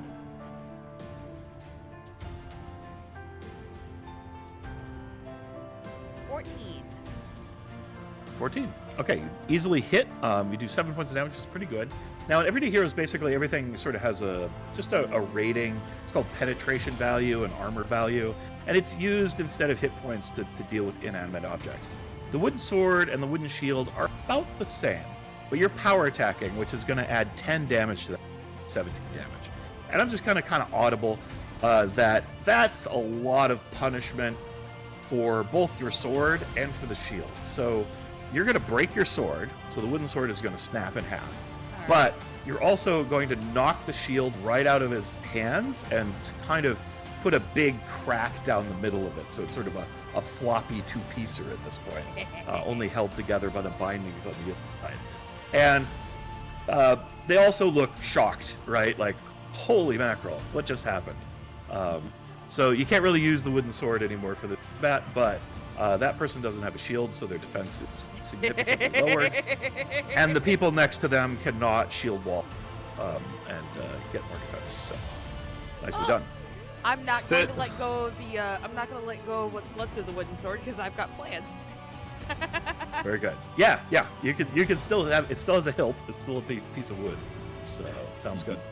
Sid's off to the side. He sees what happens, and he just whistles, impressed.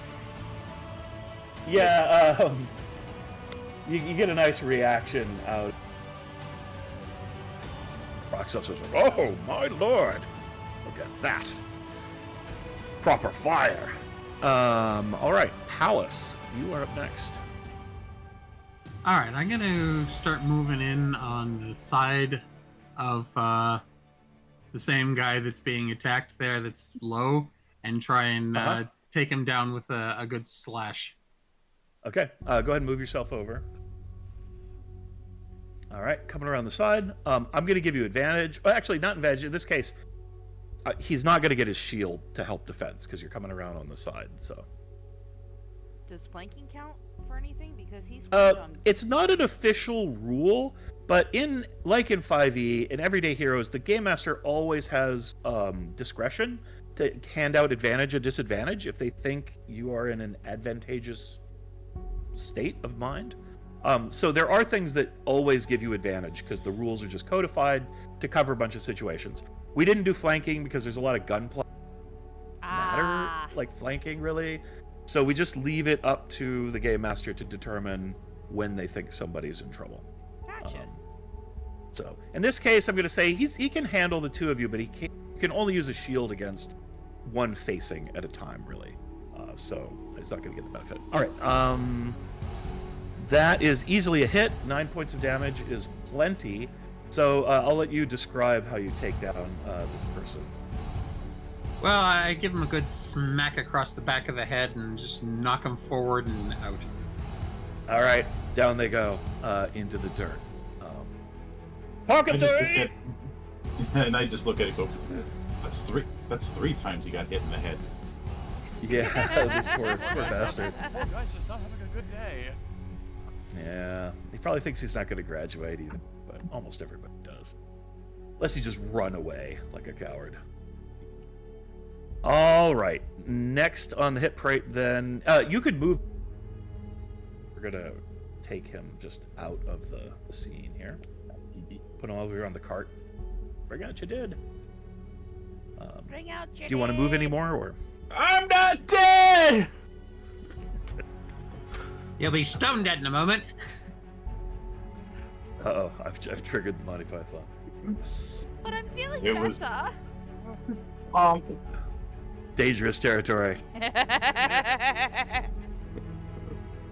right, See, Paul, this is the are you done with your mention. turn? Or... Yeah, I was gonna, Okay. I was gonna say that there's a Monty Python RPG, but it's technically not. It's a co-curricular medieval reenactment program, according to the title. I can't wait till I get my hands on mine. And I've been informed by my producers that it is in fact an RPG. The person who informed me otherwise has been sacked.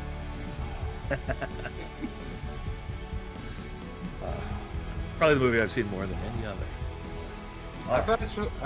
I always say I had to do an acting class in high school for graduation. I had to do the Black Knight scene as my final. Love it. Mm-hmm. But anyways, back on the rails. All right. Yeah. All right, Hoplites are taking their turn. Going from right to left on the line, act. So this dude is kind of surrounded by people and is a bit scared, but grits their teeth, drops the spear to pull a sword for close rank fighting, and has a go at Memphis here. And will roll their attack. Since you all have shields, I need 16. 18 is going to do it, so you're going to take 3 damage, Memphis, just from a wooden sword battering against your armor. It bruises a little bit. Got it. Awesome. Yeah, no. Next. Yeah, appreciate that. No, it's nice. It saves me a little time, keeps things moving quick. Next hoplite along the line is going to do the same thing. Switches. Well, actually, they've lost their shield. So just take a two-handed grasp on the spear and try to stab at you, area, with that. And that's just not going to work. You easily deflect the blow with your shield, and it is ineffective. Next one over is going to link up shields with his partner in formation, so the one to right, making a little bit of a wall. And then that person is going to come around and try to flank over and surround Iria to get a lot of striking in. So the first one takes a stab with his spear, and just normally, and that goes really badly, and he gets it tangled up in his shield wall, and he looks like a big dork. It doesn't work at all. Meanwhile, his companion, who would have had advantage if that attack had been a complete failure, but now doesn't get it, just takes a regular stab with the spear, and it's a good thing that one misses. It's weird rolling damage when you attack. I'm not used to that. It's like, oh, that would have been bad, but it's not. So that spear doesn't come anywhere near you. You see the attack coming, you manage to dodge out of the way. But you are now kind of in a bit of a pinched position 3-on-1, which is not great for you. Although so far it hasn't really mattered, right? And that's going to bring us, that's all of the hoplites. This brings us to Sid. You are up next. Now these guys kind of have their backs turned to facing. I noticed. It's maybe a bit of a noob maneuver. You see Aproxos looking at them like, maybe a little more training might be in order. What is wrong with these fools? So I'm going to move right here. And pulling out his pulling out the sword, he is going to. They all need their Achilles. They all need that support. No, of course not. So he's going to go after this bugger with the All right, go for sounds his good. Achilles. And I'll give you advantage so you can roll the attack twice. So first one.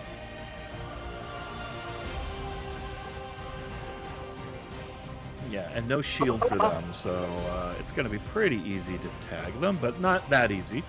So try again. Wait, did I hear 1,000 Years of Pain? Okay, let's do it with the javelin. Yeah, that didn't go much better. You see Aproxos just kind of, do a little bit of a face as you come up, and you swing your sword, spear, you're trying both of them at the same time, and none of that really. Well, and the guy doesn't even really need to defend himself, so you just sort of, lightly slapping his armor. 1,000 Years of Pain, you cry. But Question. If I'm doing that, do I miss going? I take it I miss. Do I miss between the legs or to the side? I'm gonna say between the legs, probably. Yeah, Okay. Ooh. Shauna, do you know where I'm going with this? We both do. Uh-oh.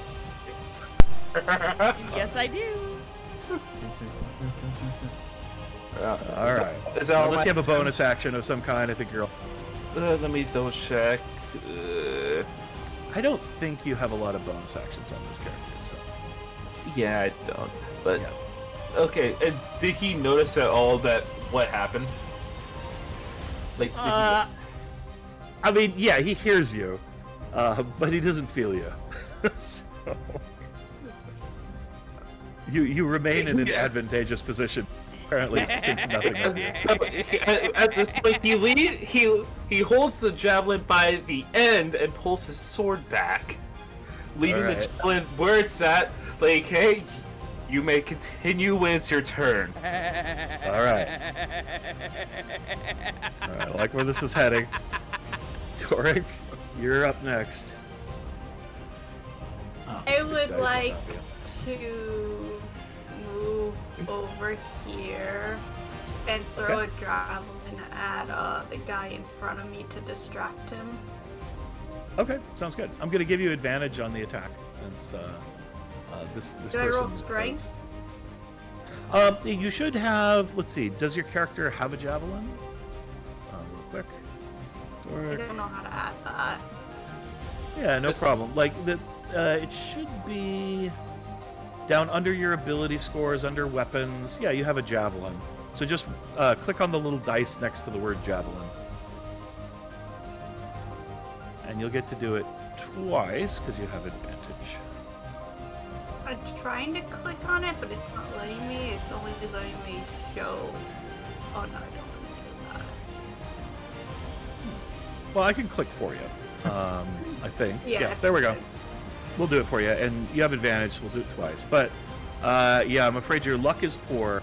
You do throw the javelin. It does sort of distract him. He ducks a little bit as it sort of he doesn't really need to, but they swing on by. The javelin swims past him. It's really only one attack. You just roll it twice because of the advantage.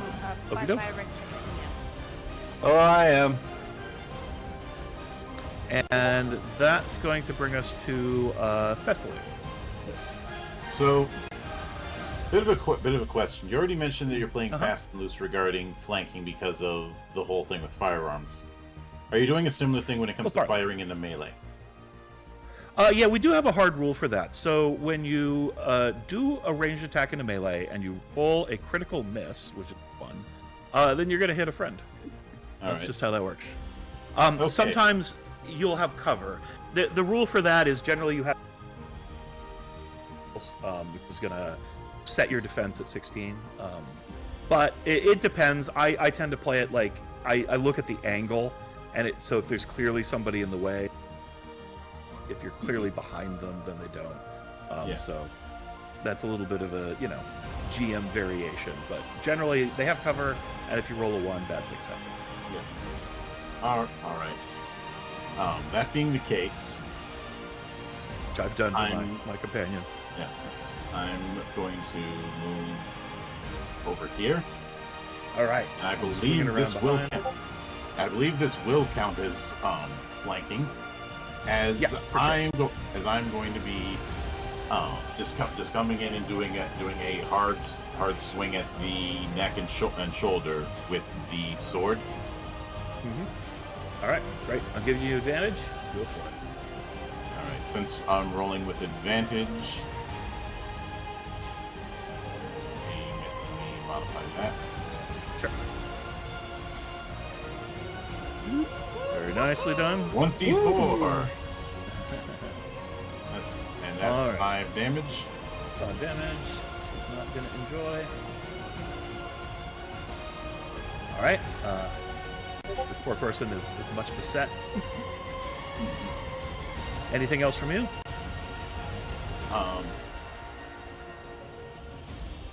Probably good. Yeah, I think I've done much of what I can do. I mean, Okay.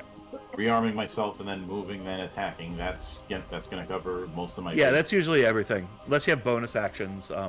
If you're, by the way, if you're fighting with light weapons only, which these swords are not, you have shields and sword. You can take offhand attacks, like throwing in an extra kick or a punch. They just don't get ability score damage, and you can do that as a bonus action. And I'm pretty So sure anybody I'm can not do gonna it, but be you able have to be armed. I'm pretty sure I'm not going to be able to get away with doing a kick. Well, yeah, not when you're using the sword. So if you were punching, then you could just sort of offhand kick somebody as well if you want to. Yeah. All right. Iria is up next. Oh, wait. Sorry. Did I skip Memphis? Yes, I think you I did. I was gonna say, I was like, Memphis, wait a you are minute, next. what? Yeah, Well, I since I'm forgot I'd already already playing pushed Mark- the next turn button. That's all right. Since I'm already flanking this guy and he's getting distracted right now, I'm gonna and he's already pretty weak. I'm gonna go ahead and help finish him off for everybody. Less guys All to right. hit, always a good thing. So yeah, I'm gonna go ahead and I'm gonna take the flat end since I know a heavy attack might actually kill him. I'm gonna take the flat end of my blade and just whack him in the face. All right. Well, what's left of it? Yeah, exactly. Oh, no, that was Iria who smashed the shield. That's right. Never mind. That was So, me. yeah, go no, for it. mine's still in full. Mine's still fully good. Yeah, okay. And Rock and it's roll. this guy's shield who's destroyed. Right. He still has some hit points left, yeah. 18. 18, that's definitely a hit. Easily. Yeah. So damage is 7. Down he goes.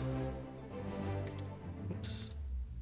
Yeah, you managed to thrust that thing right in there. Guy oofs, goes down, like waves his hands, drops his shield. He signals he's done. You can say he's still actually conscious, but he's like no. I'm beaten. It's over. Surrounded and defeated. That'll bring us to Iria. Unless you want to move, finish off by moving somewhere else. Anyway, I said unless you want to move a little bit more. So during your turn, you can use your movement points kind of before, after, between attacks, Yeah, whatever I you know how like. that works. So, Actually, what yeah. I can do is since I'm already technically engaged with this guy right here, I'm Yeah. just gonna move to like right here to help flank for Iria. Sounds great. Yeah. Very good. Yeah. That's usually like if there's a situation, I don't think there's any reason for someone to move. I don't always, but I was like, you could reposition. And actually, that flanks the other guy too, Sid. So I just helped flank 2 guys. Yeah, you have Actually, sort all of three of them- surrounded their all 3 formation. of them are flanked now. Exactly. Yeah, I would say they're all compromised. You're sort of surrounding. Oh, beautiful. Maybe the guy on the corner, kind of okay, but it just depends on. No, who he's goes flanked by after them. me and Sid. Me and Sid are flanking. Yeah. It depends on who you tend to focus on, but we'll see. Yeah, you got it. Let's see. So It is next up Iria's is turn. Iria. All right. You see so, fear in their eyes. So, Here in a minute. oh yes, because I'm also going to use Making Do. You can All right. ignore disadvantage from not having the correct professional tools on hand when performing an ability check. I am going to use the butt of my sword to bash this guy in the helmet. All right. So, gong! Go for it. Alright, hold on, let me, So, roll the Zepho sword. Yeah. Just go ahead and make the attack. We'll maybe give you a little bonus here for being clever. Ooh. Interesting how the dice actually bump on each other. Yeah, that didn't go so well, but you do have them in an advantageous position, so I'm going to give you advantage. Alright. He He's ducks in to a the bad one way. side. Yeah, it doesn't help a lot. That's okay, you know what? Yeah, Fuck so- it, because I'm gonna use an unarmed strike to kick the tip of the javelin up on this guy. All right. So. Oh, gotcha. Okay, go for it. Yeah, the good old spear nut shot. Oh, 18. Yeah, that's gonna work. I'm gonna go ahead and do this. All right. We're nice. I am gonna treat this as an offhand attack, so Sounds you good. don't get the extra damage. So it's gonna be 2 damage, but still. I think it'd still be extra damage since it works in Kingdom. Well, yeah, like And Greek here's the thing, armor is not without its protective, aspects. He's got that kind of hanging down codpiece kind of thing to prevent arrows from going and ruining your procreation. Yeah, So arrows. it's off. Swing But the low, shaft of sweet a javelin- chariot. I was going to say, here's the problem.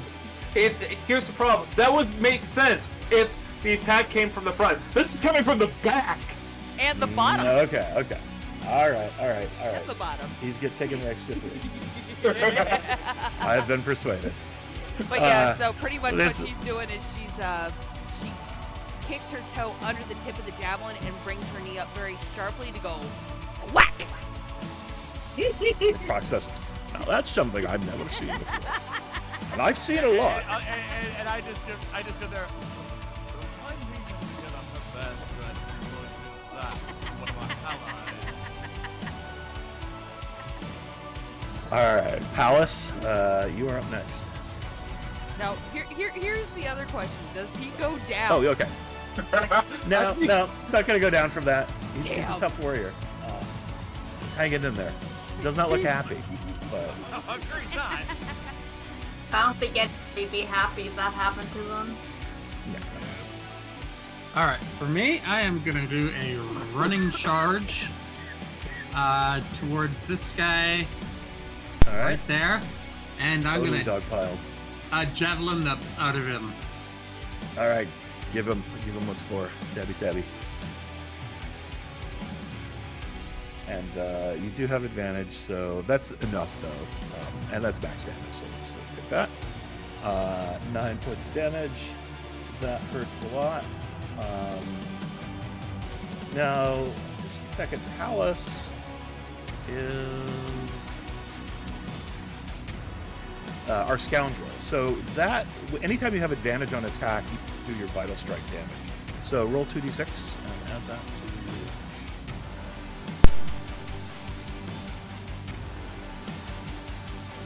Ow. Comes out to 11. Okay. So that strike got them. It's a blunted wooden javelin, but you stabbed him right in the neck, and he doesn't scream, but he makes a gurgly kind of wibbly sound. And this guy, he's surrounded, and he just took a thing to the neck, so he goes down on his knees and indicates he is surrendering. He doesn't really want to taste the dirt. It's their turn, so he gives up, and these guys are looking really bad. So yeah, Mr. I just took a crotch shot, decides he covers up, steps over the javelin, and drops his weapon. He's like, this guy looks around at you. He looks like he's thinking hard about it, and he kind of wants to fight. You can tell he would give it a go, but he knows he's going to lose, so he just bows. I was going to say, it's like, I was gonna say, Sid just says, "Buddy, look around. You really want to continue this?" As he just and points at the nutcracker herself. And so, even if by some miracle you happen to take one of us down, you're not getting all of us before you get taken down. Just accept your surrender now before it's too late. I accept. Well fought. Well fought. Good on you. Six in hand. All right, good job, almost everyone. Proxus gives a clap. That was very impressive. Now, look, you sailor lots, you're gonna need in a real fight to hold your line. Don't go trying to make a fancy formation like curling around. You almost had her in a bad position, but it just left you open to everyone else. That's when it all fell apart for you. So you were a man down, I know. But, well done, everyone. That is your finals. Everyone will pass as soon as Greg and Sam manage to actually wake up. But they'll come around in time. All right, you can get off your armor, get into your regular thing. As soon as all the others are done. Well done. You're now Athenians. Be proud of your heritage. And that is that. So from there on out, you see some other fights are still going on. People are finishing up. There's a number of people being cared for by apothecary and that sort of a thing. And there will be a celebration in the evening. So what do you all want to do in order to celebrate?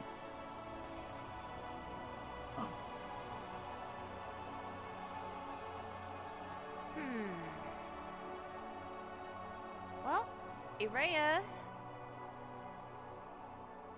is more than likely gonna find a big ass carafe of wine. All right. There's a lot of that available. Yeah. And Sid hears that, looks over, realizes where she's going, just like, why not? And follows. All right.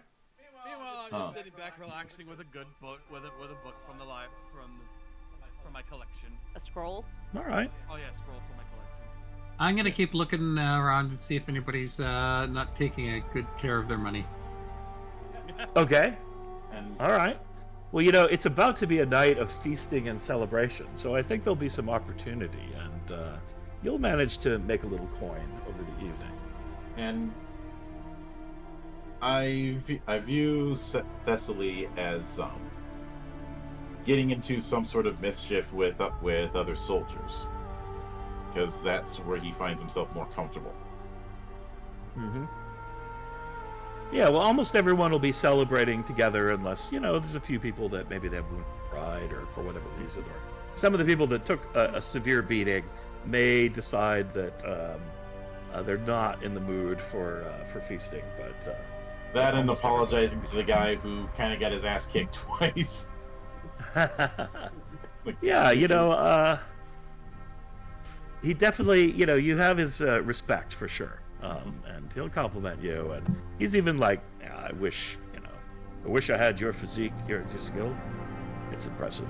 Not many people can do that. I was just a boat builder, but You didn't hear the sound of Atreus just walking in, shaking legs because he's still recovering.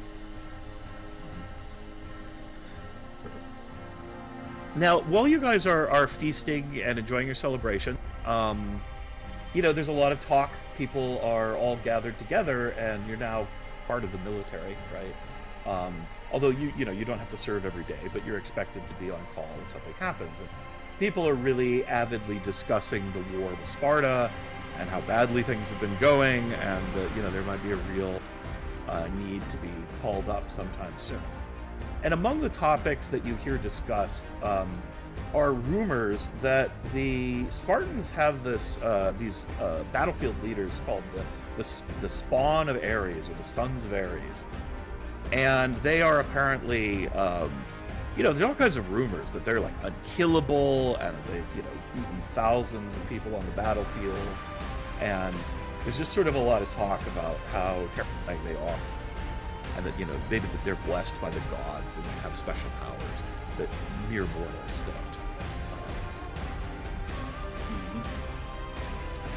So that's the general sort of the main topics of conversation, aside from food and the women and the men, and just the general. It's these Athenians are pretty handsome. They work hard and they're out in the sun a lot, so it's a group of beautiful young people for the most part. Except for old Aproxos, of course. He's a bit wrinkly, but he's got a certain charm to him. He does all right. So some time passes. You enjoy your life as Athenian citizens, and then comes the day. Oh, Gav, go ahead. Since it sounds like you're doing a bit of a scene change, I think this is as good of a spot as any, especially given the time to do our requisite midway break.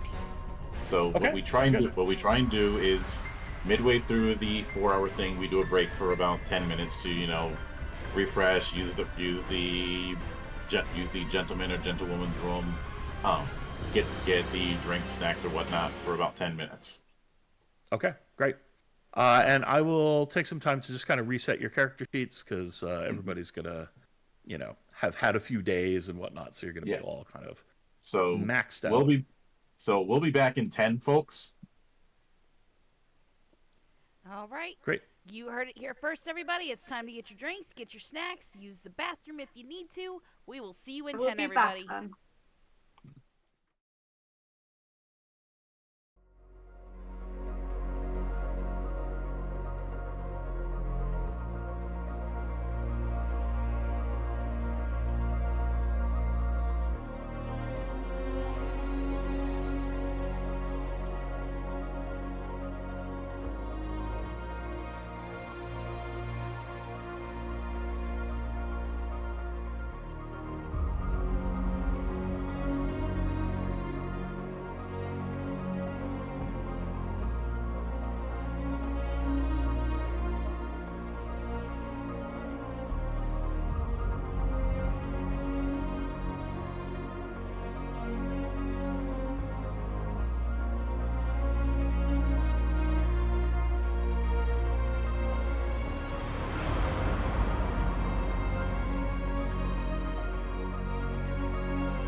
gentlemen. All right. So, we transition about a week forward in time. Your citizenship and the good life here in Athens, the wonderful food, which we were discussing before break. I don't know in 420 BC what they ate in Greece, but let's assume that there were some similar traditions, and some of that food is made it forward to modern time. So it's been a good life, but news has come, and everyone is talking because the Spartans are coming. The Athenian navy off the of your lovely home has been defeated, and it is only a matter of hours before the Spartans will come marching up the beaches to destroy the beautiful place you call home. So you've all been marshaled up along with every other able-bodied man and woman to defend Athens. The way it's laid out, you know that this is coming up on the beach outside the city. Fortunately, there is a ridgeline of surrounding the beach area where they're going to have to land, unless you doubt is going to be the case. So everyone is forming up along the ridgeline. Now, your team is actually in the reserves. Since you have only been part of the military for a short time, you don't have quite as much drilling and training as everyone else. So a lot of the newer recruits are going to be not on the hill, but behind the hill. In case the Spartans break through the front lines, you'll be called on to shore things up. Hopefully that doesn't happen, but you never know. So you've got your positions. Aproxos is there with you, along with he is responsible for training, probably around 100 of you all said in his group. There's probably a good 10,000 Athenians, and you have no idea how many Spartans are coming, but it's probably a lot. And they are feared for their incredible martial skill. So everyone's a little bit nervous. Is there anything in particular prepare yourself? Aside from getting what I can from the armory and restocking what I had with regarding things like javelins, getting a proper sword and all that. Because if shit has hit the fan, then we're not going to be in a using wooden weapons kind of situation. Yeah, you generally have the equipment that's on your character sheet, but you got the real version this time. The bronze points and bronze blades and sturdy reinforced shields. So you're well equipped. Now, some of these characters are not very good with the particular weapon, but if you prefer to fight unarmed, you can always do that, or whatever it is you wish. But as for those are the things that are available. As for Memphis, after overhearing about those elite guards of the Spartans, I probably have been off doing some studying about them and probably making some connections between things. Yeah, there's not a lot. There's nothing really written about them. Mostly going to be to other people. Of course, Ares is one of the gods, god of war. So the spawn of Ares would indicate that they're supposed to be semi-divine beings, would be the implication. Kind of like Hercules. So maybe they have the power of the gods on the side, if true, which would give them Herculean strength and great stamina and the ability to leap over men, things like that would all be possible. And there's a lot of rumors going around. The most common rumor seems to be that just are unkillable. That thousands have tried and none. And even when they seem to fall on battle, they rise again and continue fighting, taking wounds that would kill an normal person. Yep. How close is Araya standing to? Oh God, what's his name? Oh, your mentor, Aproxos? Aproxos. Yeah. You guys are right there. I mean, you can talk. All right. She looks to Aproxos and asks, "Have you ever heard of people like that can get up after taking such a fatal blow?" It's funny you should ask that. Yes, I've heard tales of that. I've even seen it a time or two. But you never really know. What kills one person doesn't kill another. But we'll see how these spawns of Ares are like. What would you suggest then? Well, if you're faced against someone and you think that there's no other way to kill, maybe try cutting off their head.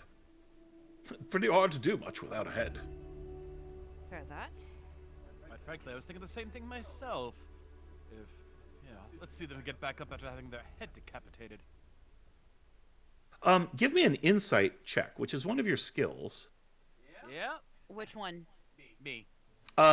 Yeah, so it's on the list of skills on the character Yep, sheet, I kind see of on it. the I got left. Yeah, insight. They're alphabetical. Is Rhea Um, also rolling this? Yeah, both of you who are talking. Because he does get a quizzical look on his face. Oh. All right, Aria. Yeah. Aria, you get the sense that there's something he would probably like to tell you, but he's holding it back. And he seems very, very interested in the fact that you would ask this question. Like, this whatever it is, this question has far more significance than the sort of casual answer.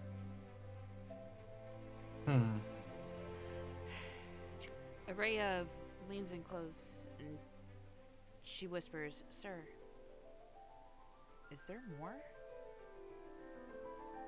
There might be. I'm not certain. But have confidence. We'll speak should we all survive the day. I promise to tell you a long story. Should we But survive, this is I no hope time it's for going to be stories.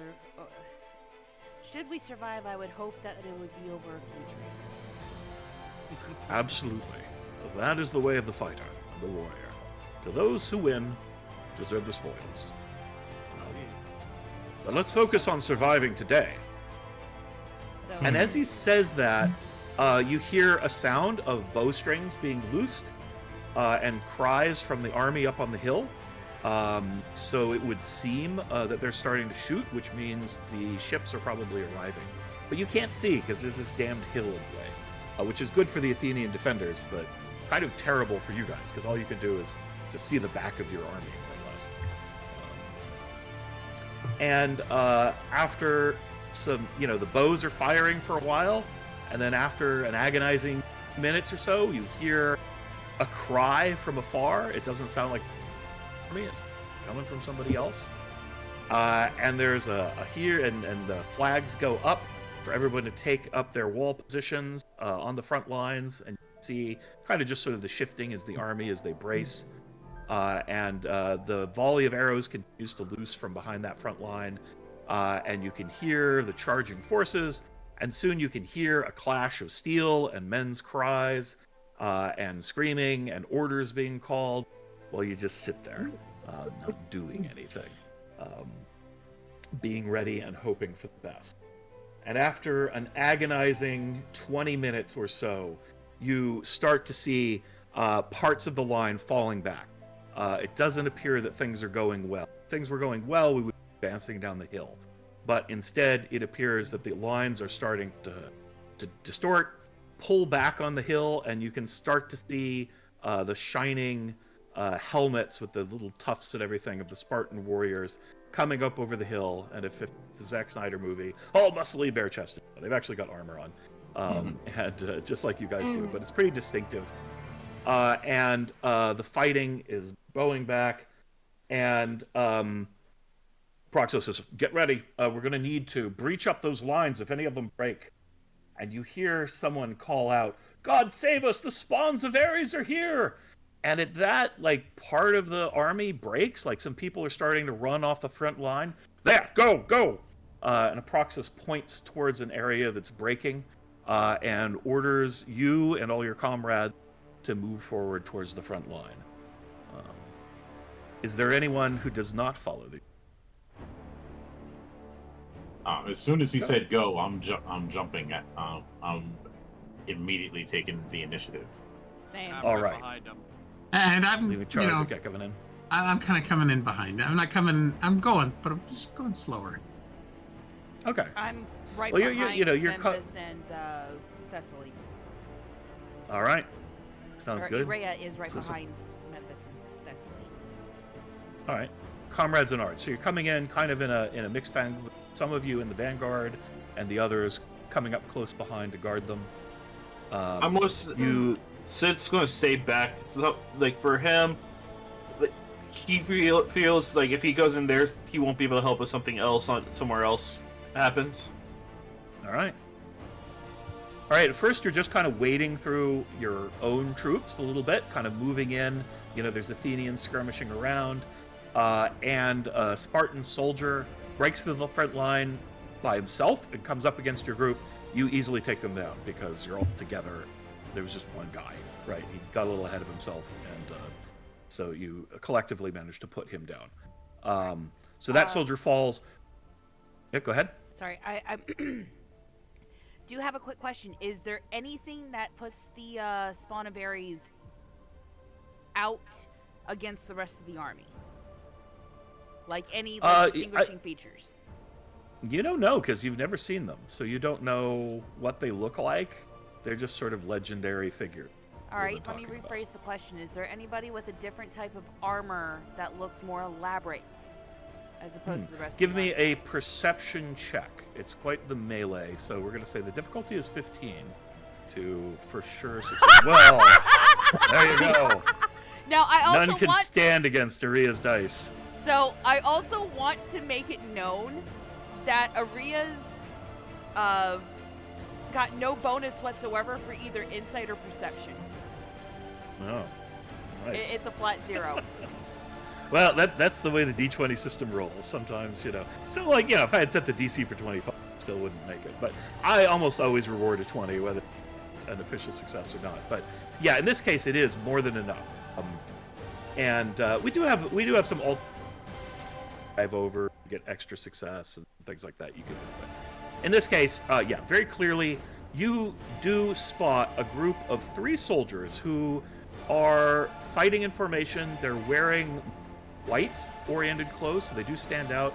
And each of them has the symbol of Omega shield, and they have bronze shield. Pretty expensive and not so common. So it's a little hard to spot them because they're in the throng fighting. But yeah, and then now that you can point them out, they are just mowing down their opponents. They're not fighting with spears. They've got sword and shield, and they are just slicing like a hot knife through butter. Araya grabs both Thessaly and Memphis by their shoulders, points with her sword over to the group of 3. That's probably them. That would be my guess as well, dear. I think we're in for a fight. I say we charge. Wisdom's not gained without valor. I say we go for it. What do you think? Let's do it. All right. So I'll motion back to the rest of our team and tell them, and just basically wave them up to move, say we're moving forward. All right. So I'm going to move some tokens on the board. We're not going to do strict combat here. This is a giant fight. Like, there's no point in sort of blowing everything. But I am going to put you guys out on the board so that you can kind of put yourself in a little formation just to see how you guys are arrayed with respect to each other. Don't worry so much about the soldiers. It's just background of the team out there. So where on the map would you say these spawn of Ares would be? They're going to come in from somewhere off to this side. That would be for me. That's the right. So the other side. So over here this side, okay. is, yeah. So you're heading in this direction. So Araya is gonna take here. I'm near the back, so also near the commander. Okay. Well, he's not with you right now. Well, he was in that area, so he was near the back. Yes. Yeah. He'd be back. That's You guys have might moved. wanna get You're over coming here. up on the hill. Monk, you might want to get on over here because we're making the line there. All right, come. And if I can actually make a suggestion, John, I'd move here. Good point. All right, I'll move down. And I'll move one over. This way we each have a square behind us. Is that Palace in front of me? Oh no, I'm taking behind, remember? No, you're in front of us right now. You're in front of us right now. There you go. Yeah, we'll go ahead and 'cause throw a the, spawn of areas somewhere so you can see the direction they're going to come from. Mm-hmm. So Araya's she's gonna try and keep that middle spot there, and I highly suggest we don't let anybody cross that line.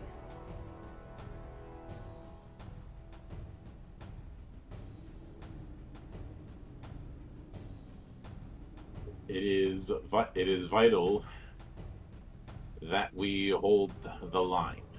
Exactly.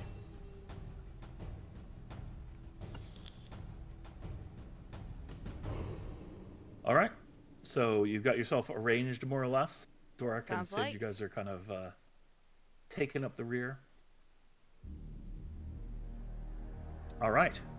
We're Well, not that kind you- of Athenians. Yeah, charge up towards them.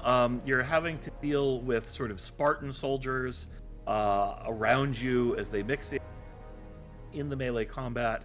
I'm going to assign a bit of damage from people. You know, you're having to push through and crowd these. So I'm not going to make you attack rolls and stuff.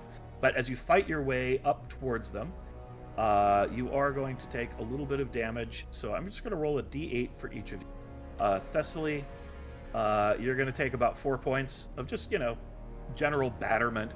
These aren't really wounds or anything. You're having to fend people off and push them away. Uriah, also 4 points for you.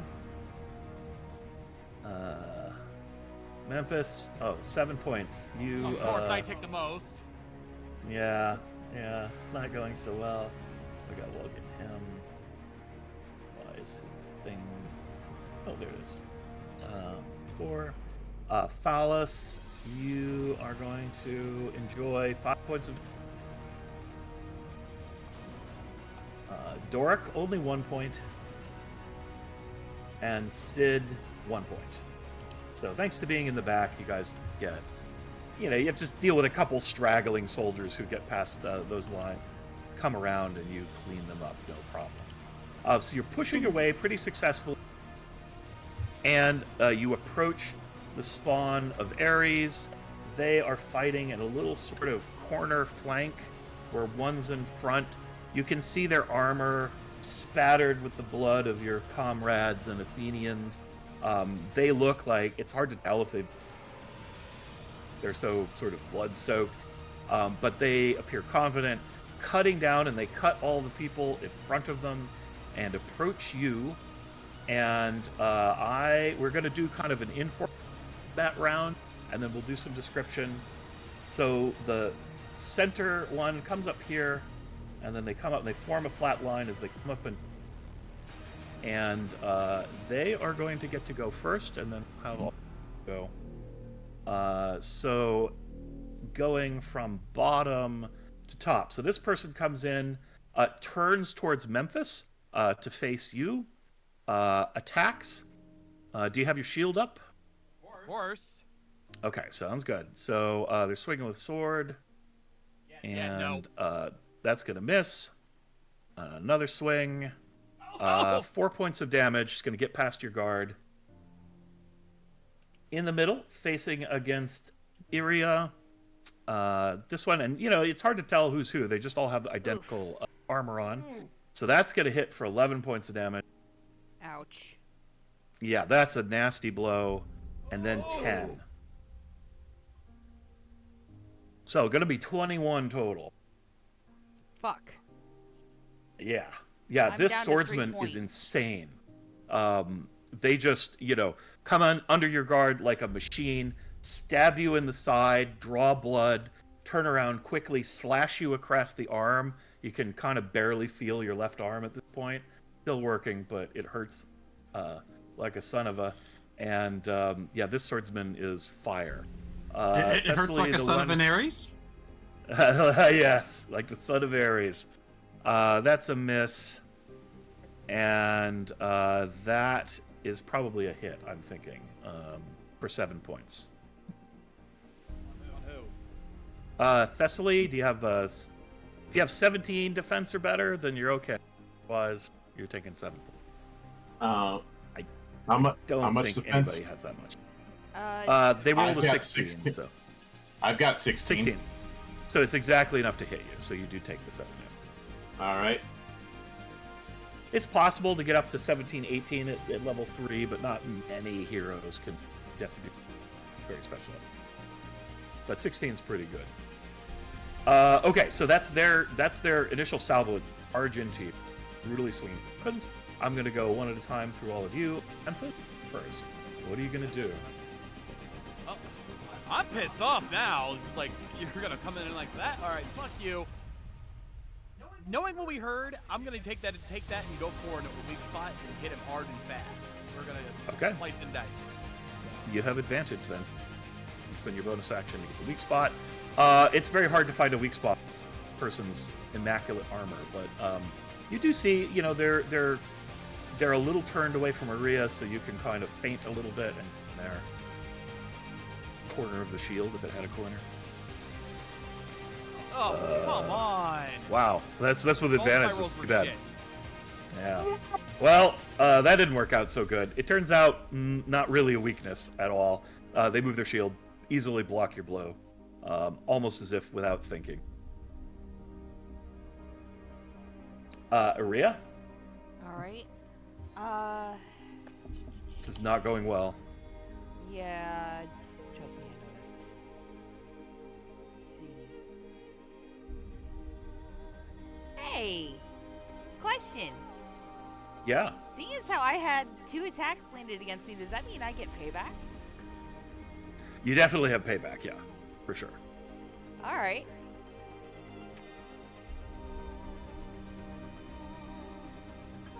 I am going to use payback.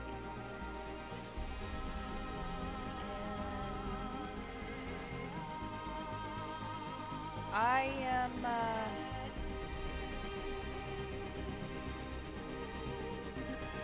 let's see. Can I make a perception check really quick to see if there's like anything I notice about his stance? Seeing as how I'm trained. Yeah, no problem. Go for it.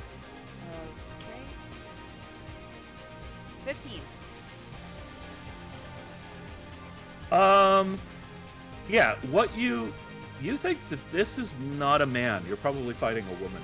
It's about the only really thing you can tell. Their build, the way they're standing, the way their hips are positioned. Okay, is there which is a anything little surprising. about their There's not a lot of stance- Spartan women warriors, but Is there anything about their stance that I can take advantage of? no, it's pretty much perfect. They are a very seasoned professional warrior. Alright, well, I am going to make roll with my sword then, and I'm going to go low, try to take out one of her knees. Okay, go for it.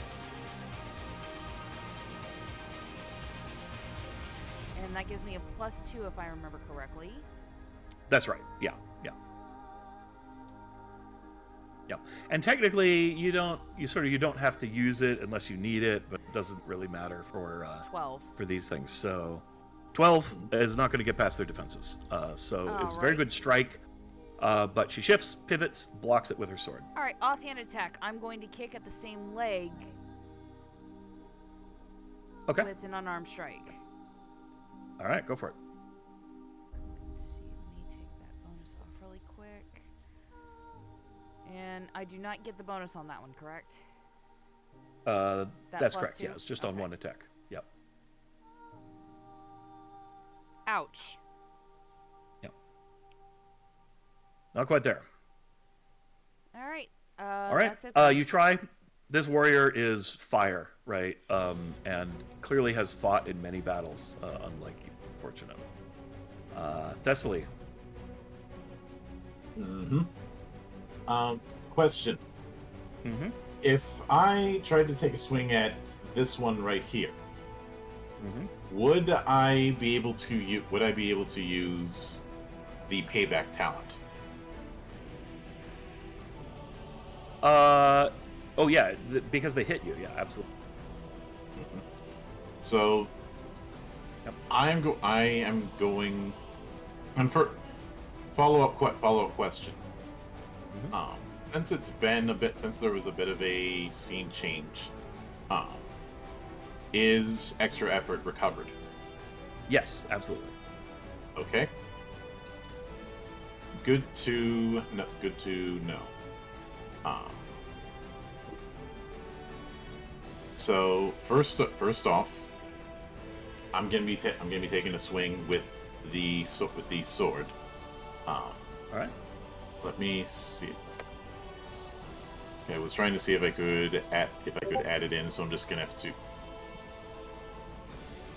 Oh yeah, just you could just roll normally, and then actually the way payback is written, if you use it, if the +2 would help you hit, so you roll, and then you're like, oh, I need two more. Okay, well I use payback.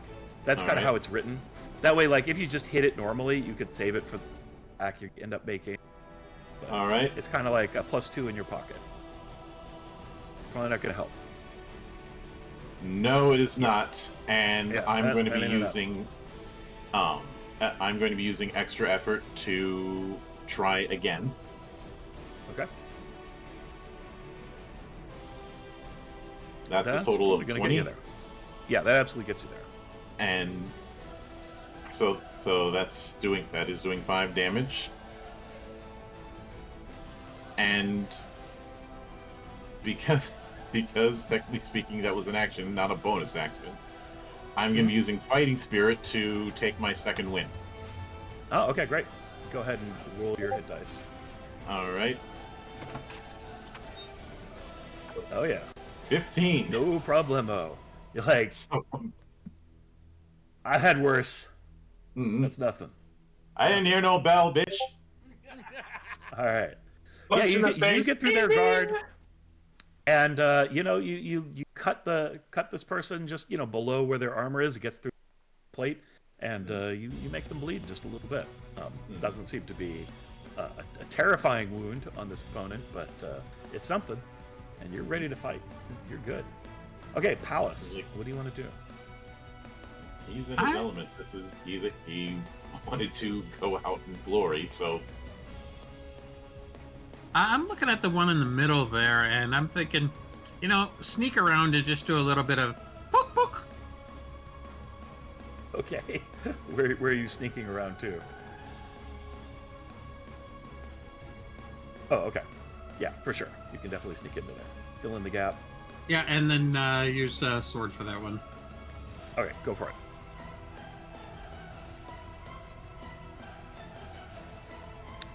A little poke. That is not enough to get. You're pressing her, but she manages to block it. As I'm doing that, I'm yelling out, "Just take the sword in you!" Dork, what do you want to do? Go up to one of them and just start talking to them Okay. as a politician. All right. What's the essence of what you like to say? Basically, I'm just asking them, like, what their opinion is on all this, and their name and stuff like that. Right. You don't get a response, but you do kind of attract their attention. Give me a performance. It's one of your skills. I accidentally did that instead of rolling. Oh, that's quite all right. All right. It's a bit of an odd thing to do on the battle, but you do some oration about maybe the qualities of Athenian life, and they do kind of cock their head at you, like they take note of what you're saying, but it doesn't seem to really distract them from the mission at hand so much. But you don't get a verbal response. But obviously they heard you and did react. Sid, what are you doing? Let's see. Let me double check my abilities.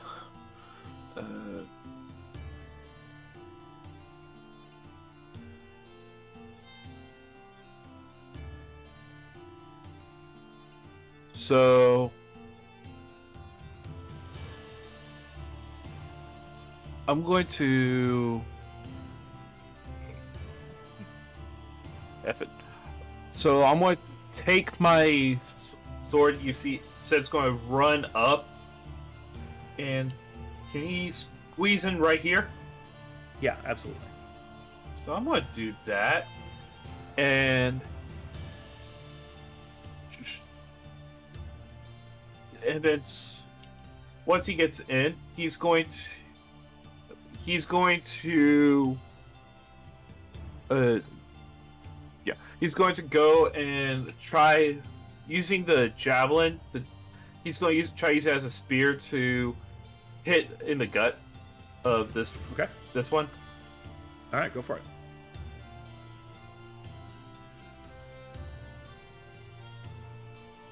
Not enough to get past their defenses, I'm afraid. God damn it! But it was a nice try. It's It's weird that it always rolls like 2 of the damage dice instead of 1. I have no idea why that is. Chalk that up to Roll20 having code put together by duct tape and prayer. So standard code. Yeah, I guess so.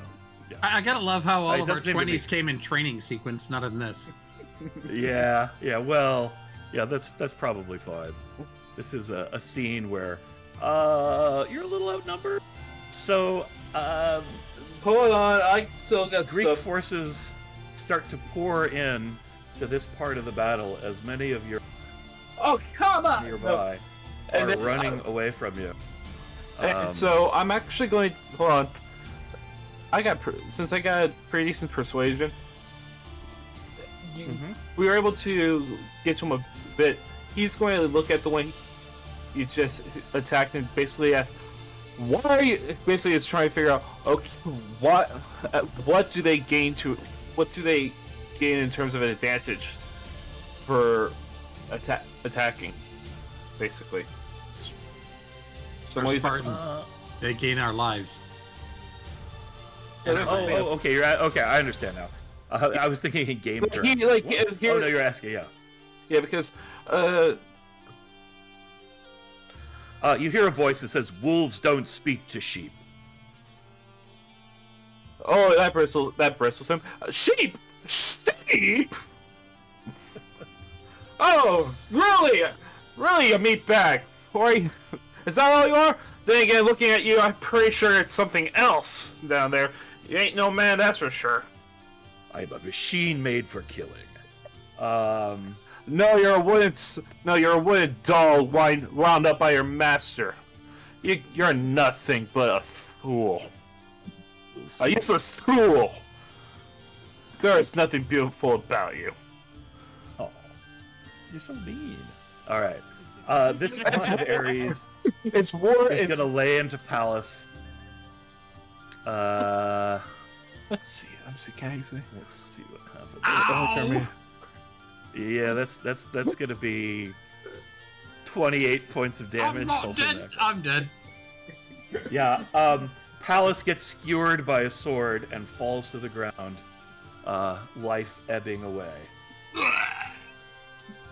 We're gonna scoot you over here. We know where you're at.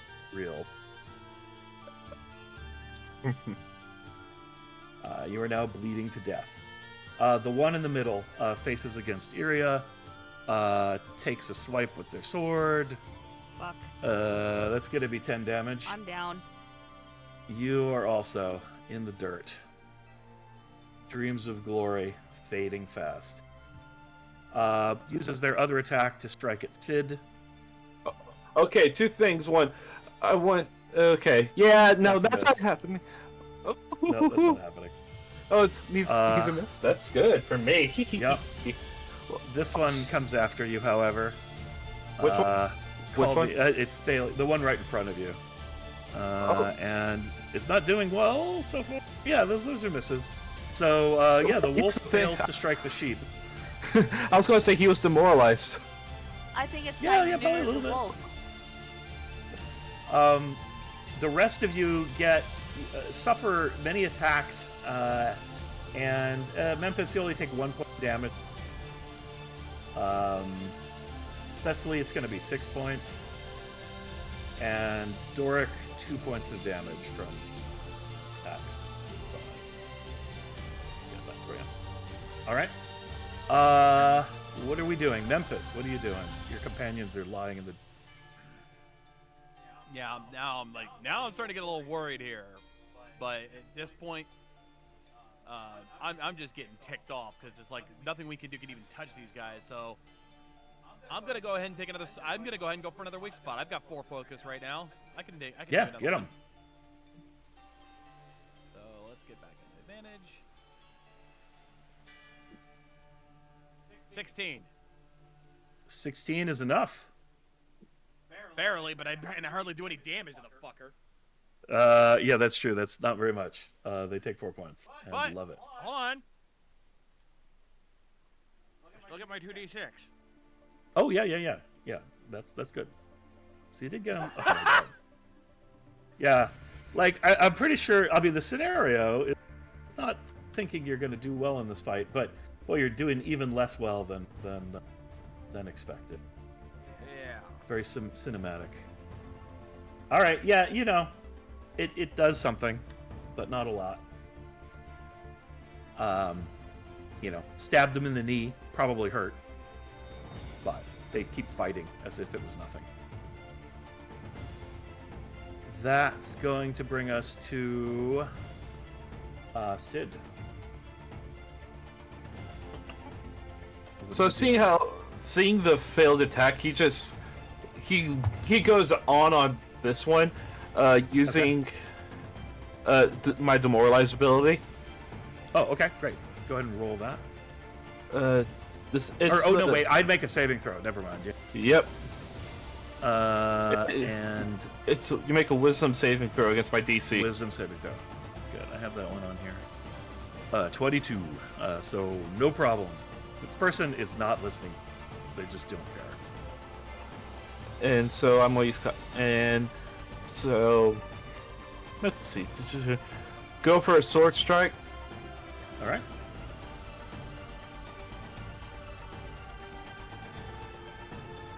Almost, but not quite. Very good strike. You come in, almost gets past the shield guard. He lifts the shield and flexes it. I'm doing it again if I can do it again. Nope, just one sword attack. Okay, that's fair. Unless you're Thessaly. That's fair. All right. Speaking of which, Thessaly, you're up. They're coming in from all sides.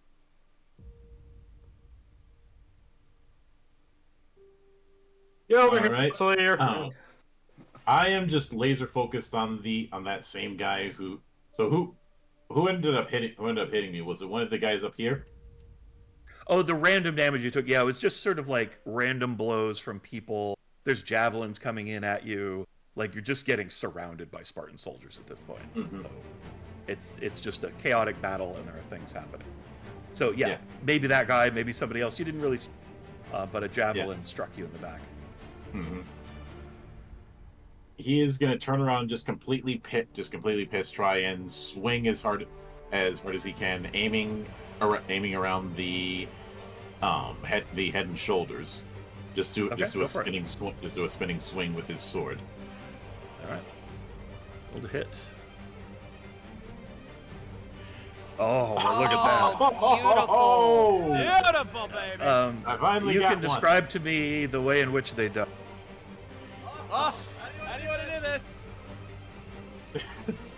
So after getting hit in the back with a javelin, he's just blood-curdlingly furious. He ends up yelling as loud as he can as he spins on his heel, turning around, and just doing this wide swing like he was using a long sword with the thing, and just going right for the guy's neck. All right. Well, your sword just drives straight through. Yeah, chopping it clean off. Yep. Nice. Aproxus would approve if he were here. Mm-hmm. And that man dies and falls to the dirt. All right. Anything else from you? Yes. That's probably about all you can do. Yeah, if anyone's looking at my expression, it's a case of get the hell away from this guy because he is in full on berserker mode. Oh, all right. Brings us He's to not Torek.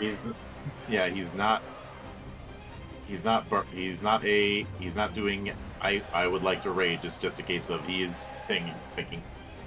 I may be going Just down, 'cause but I'm taking every single one of you. I'm taking as many of you as I can with me. Yes. All right. Yeah.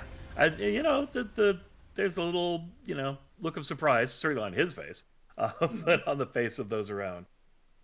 Dork, what do you want to do? Move in. All right. Like to try to do an arm strike. Go for it. It's a brave effort. You punch the woman in the face, but she has a big helmet on, and it didn't seem to really do much.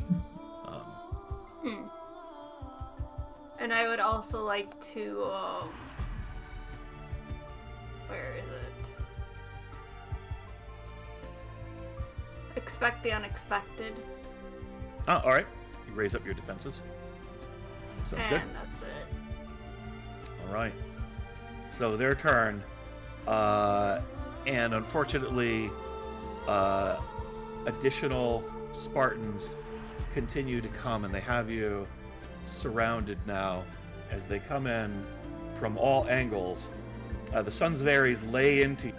The one in the center, she takes her helmet off, and she has a really distinct and quite beautiful Grecian face, long flowing black hair, but wicked scar all the way across her face, kind of bright pink, and she just says, "It was a good effort, but you can't win them all."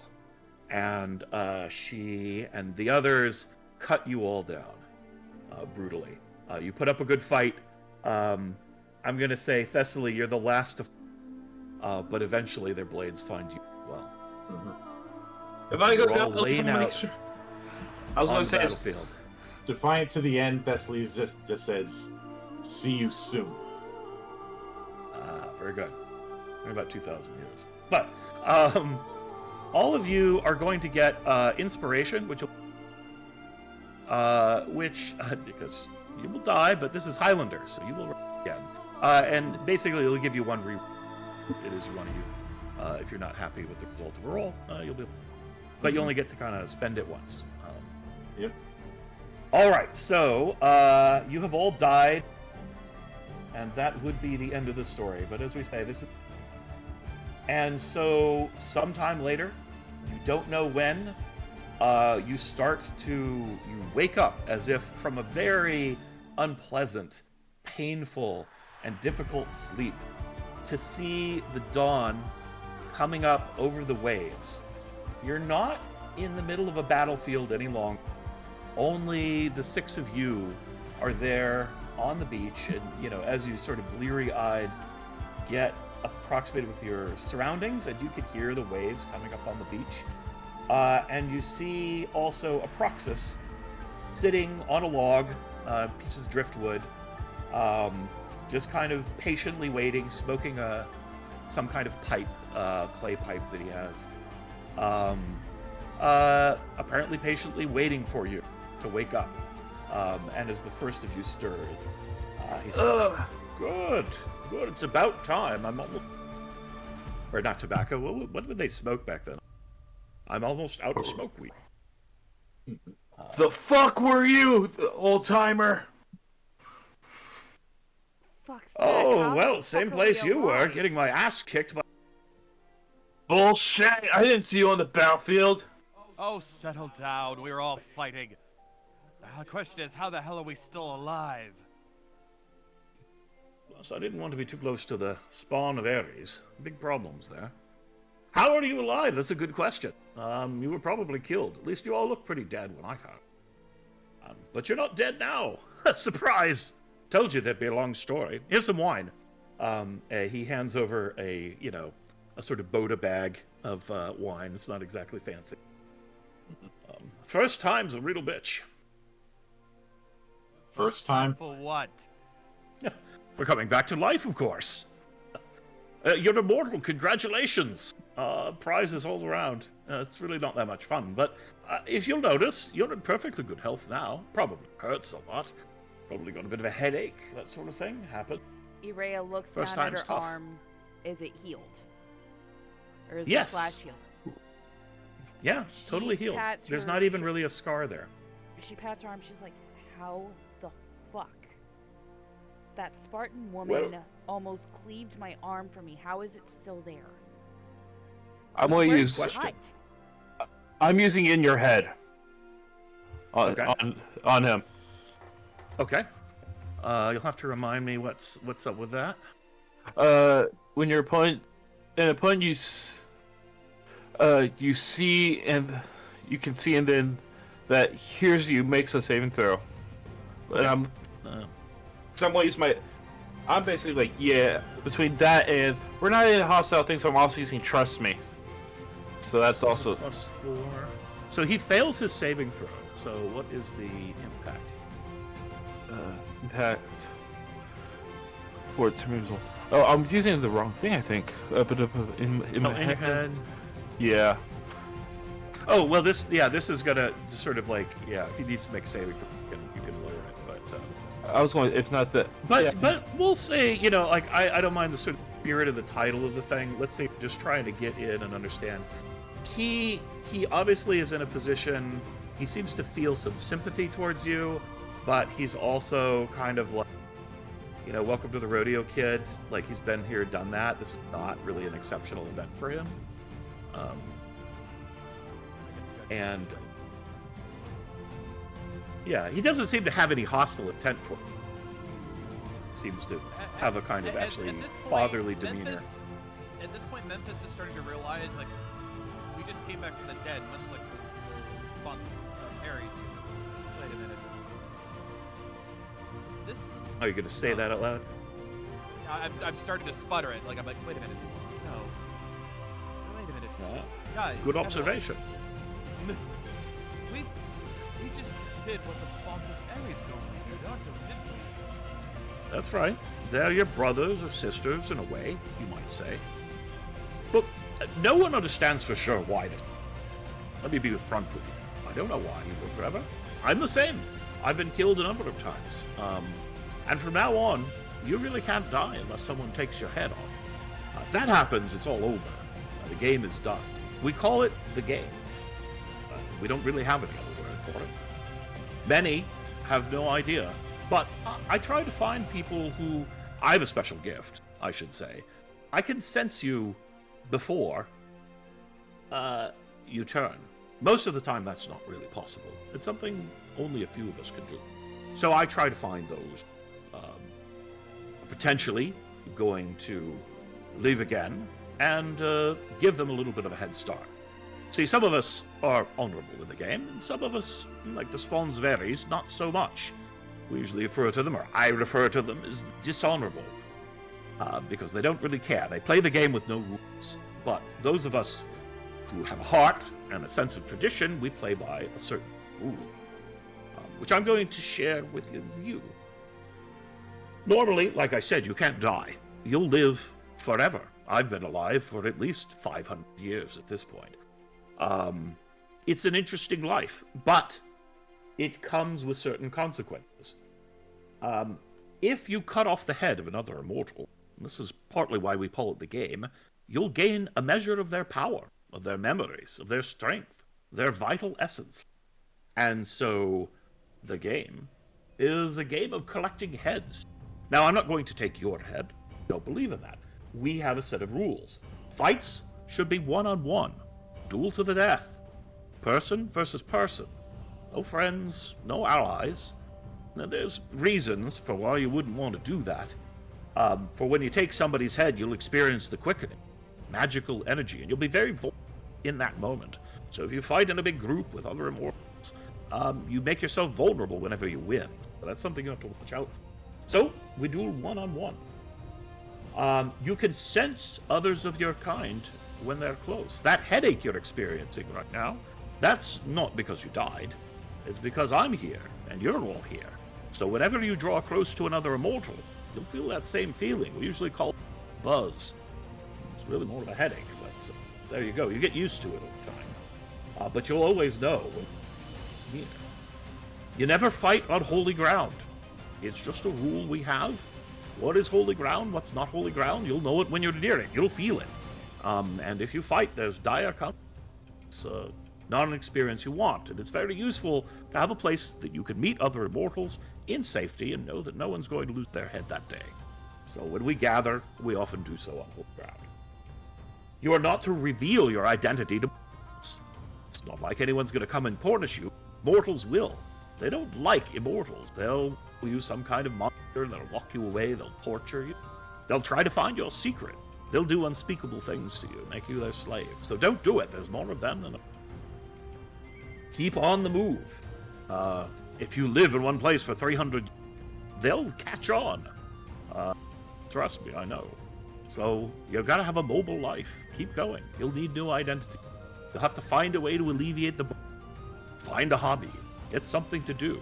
Let's hunt other immortals. Play the game any way you like. Last but not least, the legends have it, and I don't know if it, that there will come a day, call it the Gathering, when all the immortals will get together until there is only one. And to remember that, and because this is a game of competition, today you and I will cross swords. Not today. I want to give you time to become great warriors, which you're not quite there yet. But it will happen. But someday, there can be only one. If I That's when we may break that. inquire, Yeah, sure.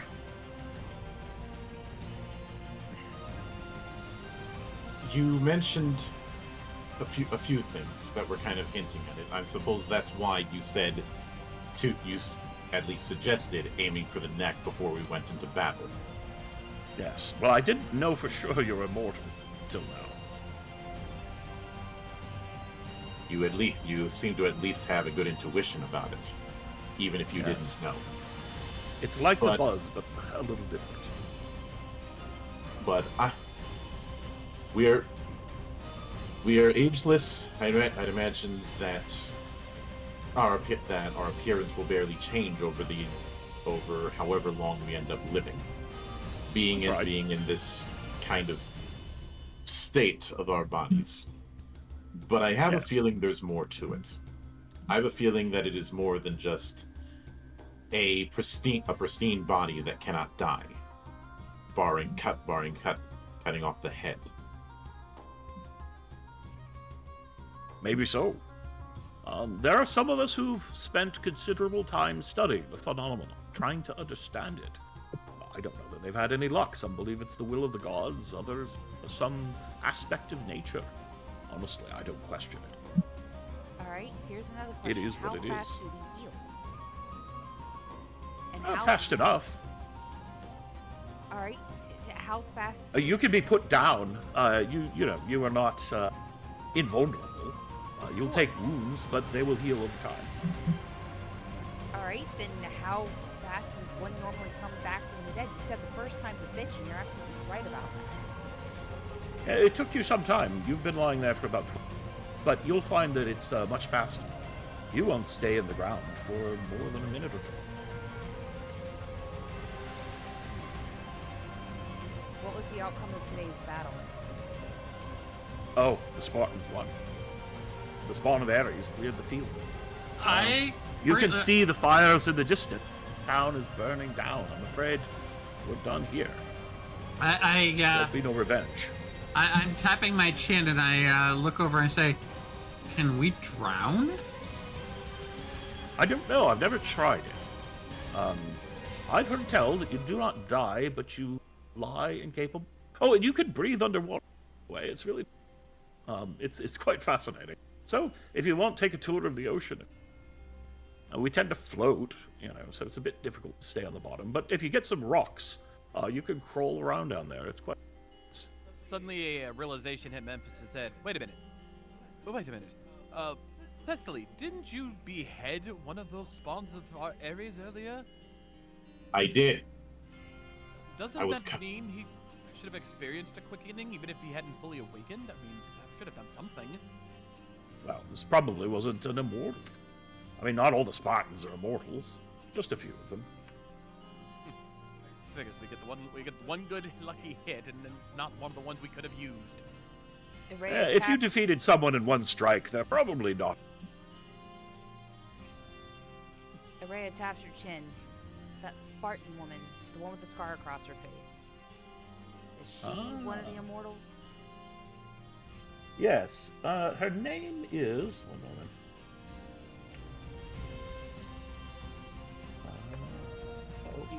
Cat. I'm doing my notes out of order. Avina. Her name is Avina. Although, like I said, we immortals change our names constantly. So that's how I know her. I've met her before. I'm going to say something out of character. When it comes to this, we know darn well that they are not aliens. That's right. Or time travelers, for that matter. Yes, that was a horrible thing, and that does not exist. Yeah. Now, in the Highlander book, I do not say, like, I write that the origin of the Immortals is one of the mysteries. Your game, you could... but in the official Highlander canon, nobody knows. My book is based on the first movie, and maybe hints of the TV show, but officially the first movie. Yeah, the TV show I will accept. Yeah. Yeah, it's good. It's a good show. It's a good show. I will remind everyone there was only one TV show. The other one is in the hall of We Don't Talk About That. Oh, that one, yeah. That's has some franchise, let's be honest here. Yeah. The character was good, the show was not. No, There's here's something the thing. cool in all the Highlander stuff. You have some cool ideas, and they're just bad movies. So, for role playing, doesn't matter if it's a bad movie as long as it has fun. Yeah. Okay, so that is our transition out of ancient, and 2,000 years will pass before anything else exciting happens somehow. And I do have a transition question. into modern day Greece. Yeah, very good. And so I do have a little bit of a question. Are you in touch over the... Can you repeat that? You're glitching out for me. Oh, I'm sorry. Yeah, your mic keeps coming in and out a little bit. Okay. I think your sensitivity is a little too high. Okay, let me tune it down just a little bit. Is this better? Much. Okay. I'm also probably drifting away from my... More And- relaxed as time goes on. That's what's happening. You're drifting away because it just happened again. Oh. It might be something in your Discord settings that's causing that. It might be in voice and video in your Discord settings. It is. Oh, there we go. Yeah, I just reset to see Yeah, if your input that would sensitivity help is probably improve things. set too high, meaning you have to speak pretty high volume in order for it to get picked up. Okay, I can adjust that. My wife likes to turn it pretty strong so that that she doesn't bleed over into my mic. I get that. Is this any better? Sounds like. For now, it'll do. We'll see. Okay, we'll find out as I get more long-winded. All right, so so I'm just interested if you guys are staying in touch or not, so that we can sort of establish what the situation is when we come into the future. I feel like Knowing you my would try. talkative ass, I probably would keep in touch with everybody, whether they want me to or not. I'd be fi- Yeah, but I'd you won't be fine finding with it. me as easily. I feel for Sid, like a couple people he might he'll keep in contact with, like Arya, most likely, just because like they've worked together a little bit. Good drinking buddy for that matter. That, and also, let's face it, they're among the many pubs and the like throughout the land. There is the legend of the Nutcrackers. I'm probably going to be the central point of contact for all of us because I'm going to be the one guy who's going to insist I stay in touch whether you want me to or not. So I'm going to be the person everyone knows to get a hold of. And I'm just going to be kind of drifting around the streets, so nobody's going to really know me. You know, keep out of sight, but not exactly hidden. Aria's definitely gonna keep in touch, but she's putting herself out there a little bit though, because she's recently gotten into MMA fighting.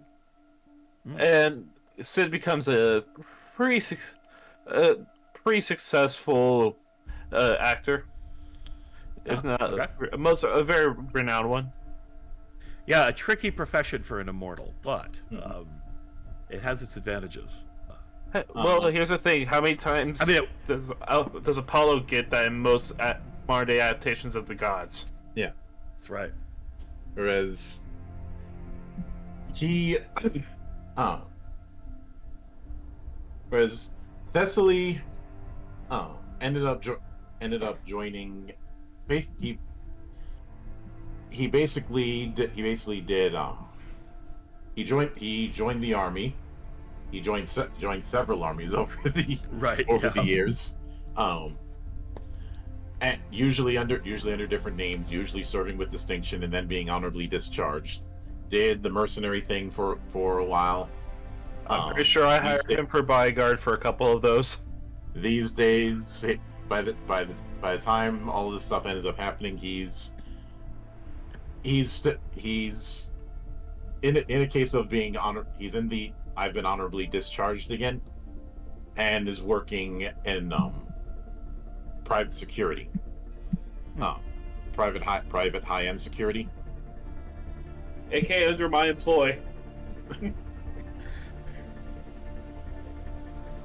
As long as the checks don't bounce. He's a renowned actor. What do you expect? Not to As long mention as the checks don't bounce. Otherwise, he'll be taking your head as payment.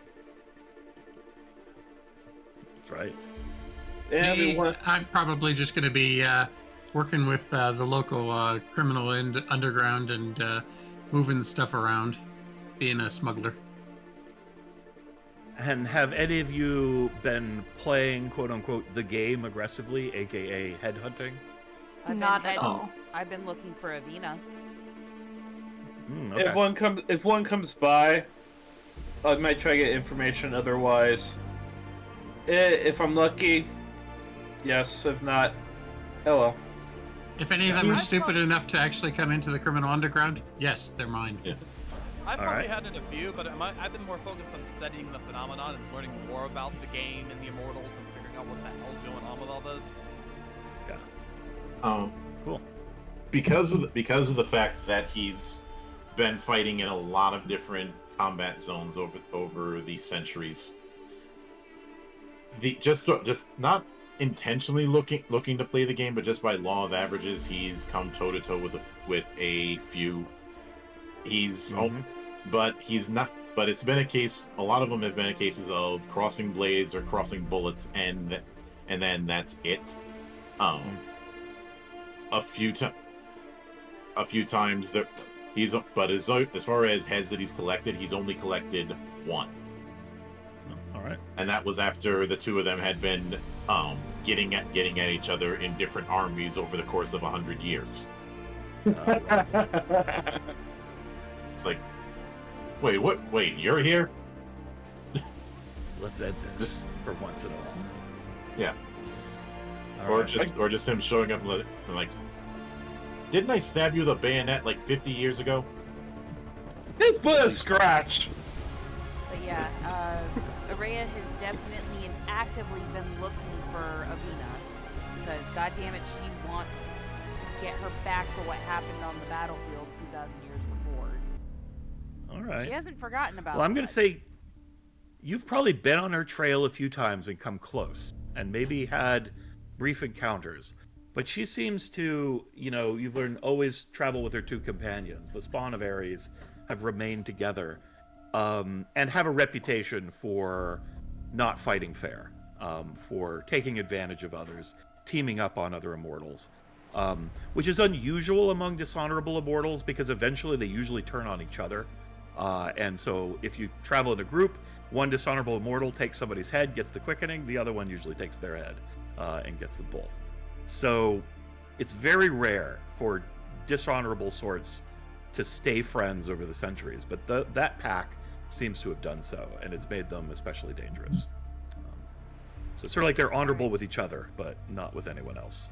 So I am actually going to put it out there that Araya has reached out to the group because she knows she's closing in on the spawn of Ares. Mm-hmm. In fact, that's a great transition because as we come into the modern day, you all have felt the call of the gathering.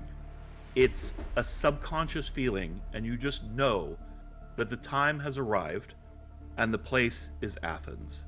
And all the remaining immortals that have survived the millennia will be gathering there. And you cannot resist the call. It's not like it physically forces you, but your thoughts always turn to it until you go.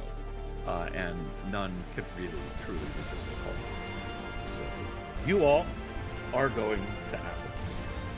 And as you arrive, the city seems to be under the conditions of some kind of crime wave. Now, you all know what's really happening, but to the mortals, headless bodies are showing up in the streets. There's been gunfire, explosions, and bloodshed, and reports of people fighting with swords, and all kinds of mayhem. It seems like some of the normal rules are slipping as so many immortals gather in one place. It's becoming unavoidable for the mundane to catch wind of the game. Normally, it's isolated incidents around the world. You've all seen the telltale signs of it, but the mortals usually pass. But this is something strange, and so the city is kind of up in arms. The newspaper headlines are talking about this crime.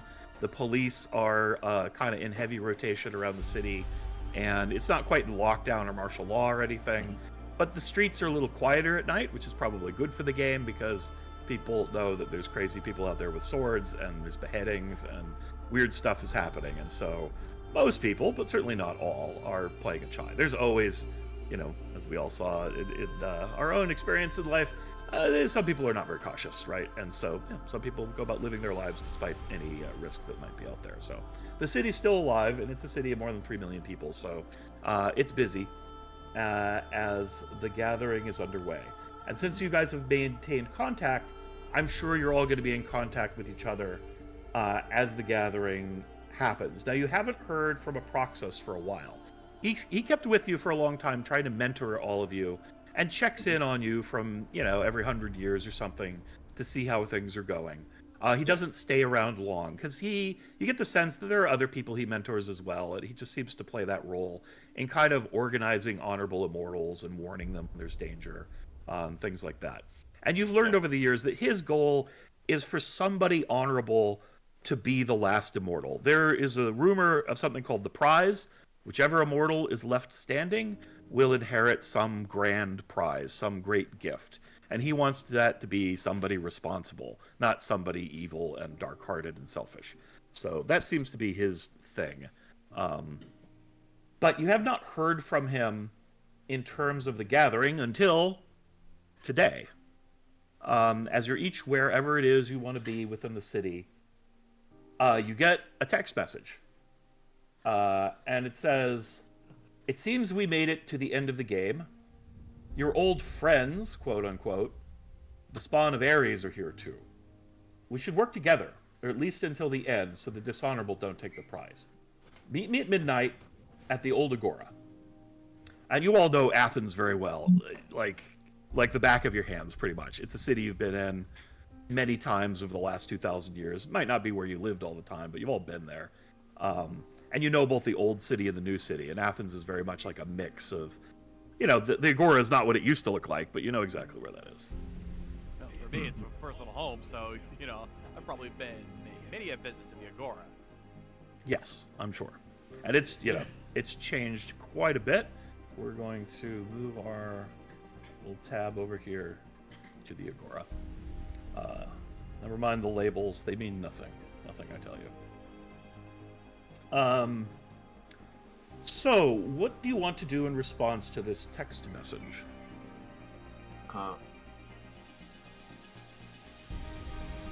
I would say that before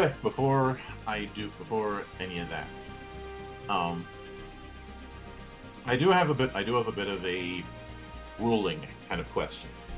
Sure. Given the state that the city is in, I'd imagine that the police are far more militarized. It's not just like beat cops out there, but people with heavier equipment. Would I be, when it comes to people specialized, the equivalent of like SWAT or Gigan or the like, I don't recall what the equivalent would be in Greece. Mhm. Would military solidarity apply if I was talking with them to sort of Probably. sort of ask around if they've heard any stories of beheadings? Oh yeah, I mean they're in the paper. But yeah, if you talk to an officer, I mean they'll tell you about it. Yeah, it's crazy. There's people running around. We think it's some kind of cult. They think there's a cult going on, and they're trying to get to the bottom of it, or a gang war. But it's really not clear because it's like all kinds of different people fighting. They got like a Mongolian guy with a chainsaw the other day. We caught sawing somebody's head off. There's been reports of explosions all over the city, like terrorist attacks. They frankly can't figure it out because there's just like so many different groups that seem to be involved in this. Good lord, it's like the lead days. It's like the lead old days all over again. And yeah, it's absolutely listen, that shit. I'm just noting out of character. His current cover ID is that he was born in Greece, grew up in Italy during the 80s, and then had to go out of Italy because I'm going with the implication that according to his cover story, he kind of grew up during the years of lead in Italy, which was bad times, to put it mildly.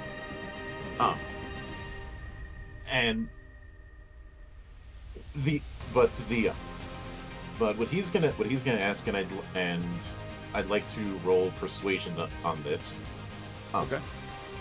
Is if he can tell me if there's been any patterns where these beheadings or these incidents have happened more than others in the city in the last few months. Yeah, you don't need to roll. I mean, you have advantage, and it's just a situation where this guy is not. You're kind of in with him. Not so much. They tend to happen more in near historical monuments. He said we've had the most problems, in some of the ancient sites. It's not clear why. And there's been a lot of damage to some of these sites, which is really a shame. People seem to have no respect for historical locations. Yeah, it's really weird. Like the bomb guys are confused because they'll just be like all the windows are broken, but that's it. Or all the we've been having these brownouts, power goes out. It's just the weirdest damn thing. I mean, you're not going to see all this stuff in the papers, and please don't go talking to the papers. Like we have. No, I don't like journalists. Yeah, but damn, it's just really, really freaking confusing. I end up and the walking by Mongolian the guy, scene. he only speaks Mongolian, so we have no idea what the hell he's doing. I end up walking by the scene and happen to notice the two of them talking, and I, since of course have dealings with the cops, I'm kind of like, it wasn't me, and I just grin at the cop. All right. He immediately turns right towards him, and it's just, oh, you.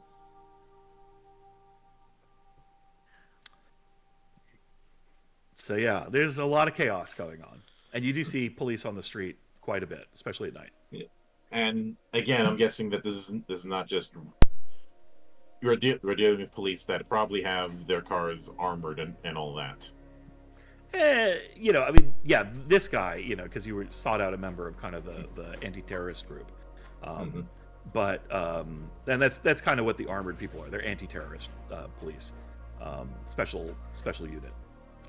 And there's quite a few of them because Greece has its share of terrorism. So I got a quick question. Considering that Irea is now an MMA fighter, it would be highly plausible that she's got a match coming up and that she's invited her old friends, as it were, into box seats to watch the match. Oh yeah, sure. Yeah. Side note: I double checked what force would be the equivalent in Greece. It's the ECAM. Oh, okay. Yeah, I was working on the armory. I read a lot of anti-terrorist groups buy military weapons, and so a lot of them are aligned that way. Cool. Yeah, there's a secondary motive to getting all of them gathered before the show. So she Okay. would personally take them to their seats. All right, which is? She wants to sit down and talk with them about the spawn of Ares. Okay. Now, Well, what has she found out about their current whereabouts? Because, like I said, she's been actively pursuing Avina. yeah, give me an investigation roll. Alright. Give me 2 seconds. That may help us because we do need to short circuit this adventure just a little bit. Investigation, that's going to be a -1. Come on, dice. 8. 8. You're pretty sure they're in the city, but that's about all you've heard. Alright, so she's going to be asking if they have heard anything about them. Okay. For lack Well, of- anybody who wants to can do an investigation check to see what they've heard, if you've been keeping your ear to the ground. I probably have. That's my job. I definitely am especially because I'm gonna I'm talking with Whoa, Doric! some of the Doric, apparently. Oh fuck me! Yeah, well.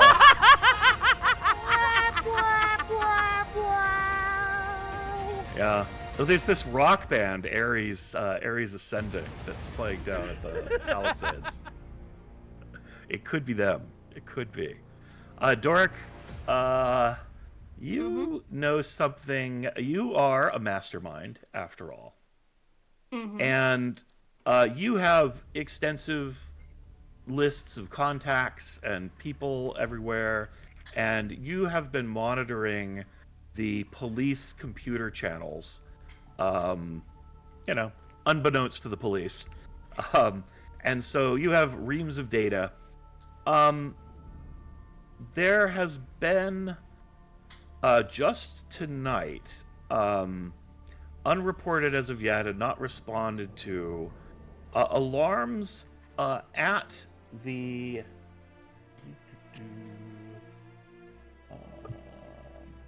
National Archaeological Museum, which has a Peloponnesian War exhibit currently in residence at the museum. And it's quite possible that these things are connected because the spawn of Ares they still kept that name over the centuries, because of Aria's work. And so you have a suspicion that it is possible that they have decided, for whatever nostalgic qualities, to operate out of the archaeological museum. Send everybody. You don't know this for a fact, but it's a strong suspicion you have. I send everybody a text of what I learned. See what the others you're think. already gathered because Araya's invited the group to. Yeah, you're at this talk. MMA event talking to each other in the VIP suite. So you're outright telling us straight up what's going on. Yes, I'm telling you straight up what's going on. Alright. Araya cracks your neck, cracks your knuckles. I'll see you guys in a bit. I gotta get down to the ring. All right. So And, you head down to the ring? After that, we'll Yeah. we'll go check that out. I'm going to say you have a successful bout, and you come out on top. Do I break some legs? Well, you're not supposed to do that at MMA. So, I mean, possible. Not supposed to, but it can happen. I mean, with a well-placed dragon corkscrew, Yes, it is it's very possible easy to to do. dislocate a knee. Yeah. Okay. All right. You leave your opponent worse for the wear, possibly ending their career forever. She's a bitch anyway. Doesn't deserve to fight. Maybe true. Maybe true. All right. So, the event will end around 10. Do you want to try to beat up with what's his name, Proxus, or do you want to try and check out the museum or something else?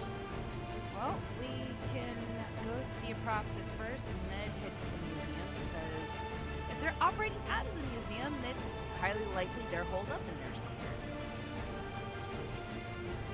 like to know the layout while we're doing it to look over the exits and entrances and guards and stuff like that. Okay, sounds good. So you can see the map of the area where this meeting is to take place. And you can see that some of the buildings nearby have sort of accessible roofs. You happen to also, I'm going to say, because you're talking about exits and areas, you know where the police cordons are. And so Abraxas is showing a pretty good location where there aren't really going to be police patrols at midnight. And you know the roads in and out where you can avoid the police. Because at midnight, they're going to be checking people in remote areas to make sure they're not terrorists and stuff. So you think you can get there in and out without being hassled thanks to your advanced planning. So I'm going to mark down, it does cost 1 genius to do your plan. So How many geniuses do I have? you have a total of 4 genius points. So you'll be able to do 3 more plans before the night is done. Oh, All right. So are you guys going to go to the rendezvous? We are. yep. All right. Leroy Jenkins. Go ahead and drag. Remember to use your modern version character sheets now, because some of you have guns and things instead of. Some of you still have Zepho swords, but you can drag yourself down onto the map just in case as you come out into this location. I do not see my. Oh, I haven't put them out. Oh, I'm sorry. I can drag them down. Yeah, if you grab your name, so like Doric Modern or Azura Modern, you can drag and drop it out there. I'll help. All I have is a knife. Now you gotta have something to cut people's heads off. No, legit. All it says is gym clothes, pocket stuff, championship belt, and hunting knife. Yeah, because mostly you fight unarmed. That's what you're best at. Fair. So why would you fiddle around with Pistol? some random thing? Yeah, that's like a little 38 revolver. It's easy to slide in and out of your pocket. 38 special, they call them. In crime bills. And I we have gotta a shotgun. Somebody we don't have there. So, And- yeah. And because it's not specified, I am imagining it's an M4. Sure. That would make sense. Pretty classic. Yeah. Alleys are popular here. Yeah, and if you have like a long weapon, you've probably got a bag or something you're carrying it in, because you can't just carry weapons around and open in Greece, right? So, Well, I flipped a coin between go. whether he'd have a Brunelli or a Spaz, and the coin landed Okay. heads. all right. I should plug the armory. It has so many weapons, like 700 weapon entries. I think I was going blind. We have tons of very specific guns and things. For the core rules, we just have like shotgun, pump action shotgun, small pistol, and that kind of stuff. For those who want to go crazy, that'll be available sometime in the future. All right, so you guys kind of wandering in here as a group. I mean, you can put yourself where you think you'd be walking. In the middle of the street is viable, but probably not the best place.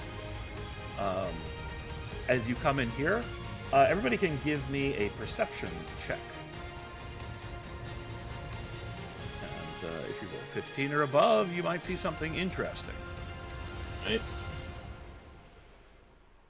23, that's quite good. Well, actually, 18 is very good. I hit the wrong one. Jeez Louise. I hit persuasion, not perception. Oh, yeah, you're like, hey, everybody. We really So should 50. be here. We should be For looking Araya. around carefully. Right, so almost everybody, except Doric and Araya, are pretty eagle-eyed. 2 things that you notice. One, you don't see Proxus around. In fact, there's kind of nobody here. Well, almost nobody, because you also see a scope up on the corner of this building over here. Peeking over it, it looks like the weapon is kind of tracking your group. Doesn't open fire yet or anything. Well, I know for a fact. Is anyone going to do anything? Um, with just silently, without even saying a word, I quietly pull out my .38 revolver Okay. and just fire a shot in its direction. I don't expect to hit it, but I expect to at least get there, spook them off. Let them know, yeah, Okay. we see you, fucker. All right. Sounds good. Well, you're gonna get to act, and then we'll see what happens next. Go ahead and roll to hit. And which character is this doing it?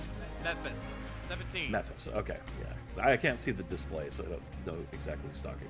All right. 17. Well, that hits. Roll for damage. How much damage did you do? 13. Oh, wow. 13. I got it good. 13. 13. Yeah, that is not maybe I'll hit him. That's I hit him right in the face, maybe. Oh, yeah, you hit him in the face. The gun drops. You hear some screaming as somebody's rolling around, clutching their bleeding face. Apparently didn't kill them because they are doing that rather than dying silently. And yeah, so the rest of you, gun goes off. I mean, you guys see that happen. The people who made their perception rolls, which I think is everybody but Aria and Doric, saw that before Memphis shot at the person that was up there. The two of you are a bit surprised, so you can't really do anything immediately. Sid, do you want to do anything in this situation? Wreck. Sorry. No problem. You know, I cats fighting. Yep. Mortal cat bat? There could be only one. Something like that, and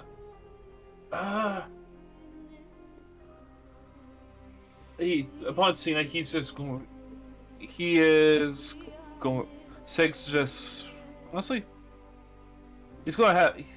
He still has the shield, so he's just going to. He's going to grab that and have his handle on the Zinfo sword. Okay, sounds good. Get ready for trouble. Palace, doing anything special? Taken to the shadows as nearby, just trying to keep out of sight, but still being able to see everything. Okay. Do I have Well, to- as you do that, you discover that somebody else was hiding in the shadows, and with a video camera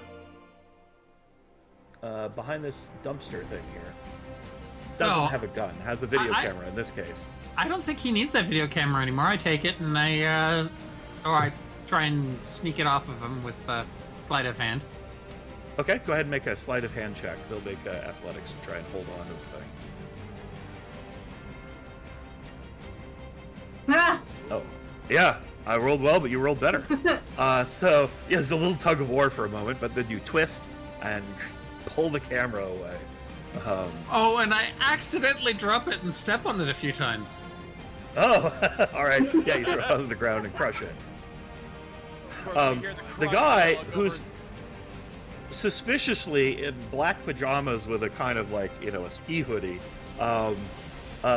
you can see their eyes narrow, like, son of a bitch. They don't say anything, but the look gives it away, how they're feeling about this. Of course, we hear the crunch of the camera getting smashed. I look over and I'm like, oh, so that's what this is about. You guys were trying to catch something with us. Nice try, motherfucker. Oh, and I, just in case, I grab the, whatever the memory stick and snap it in half, too. Okay, sounds good. And the rest of you become aware of this kerfuffle over here, because it makes some noise. Palace, you see them grabbing a camera and smashing it. Memphis? Yeah, like I said, I just looked over and like. Oh, you're the one that took the shot. I'm sorry, that's right. Yeah, I'm the one that took the shot, and I'm the one that So also, I just commented. So. Yeah, Thessaly? Um, Or Thessaly? yeah. So when it comes to that guy who got shot in the face, I'm gonna do something bold and possibly stupid. Let me see. Those are always good for role playing.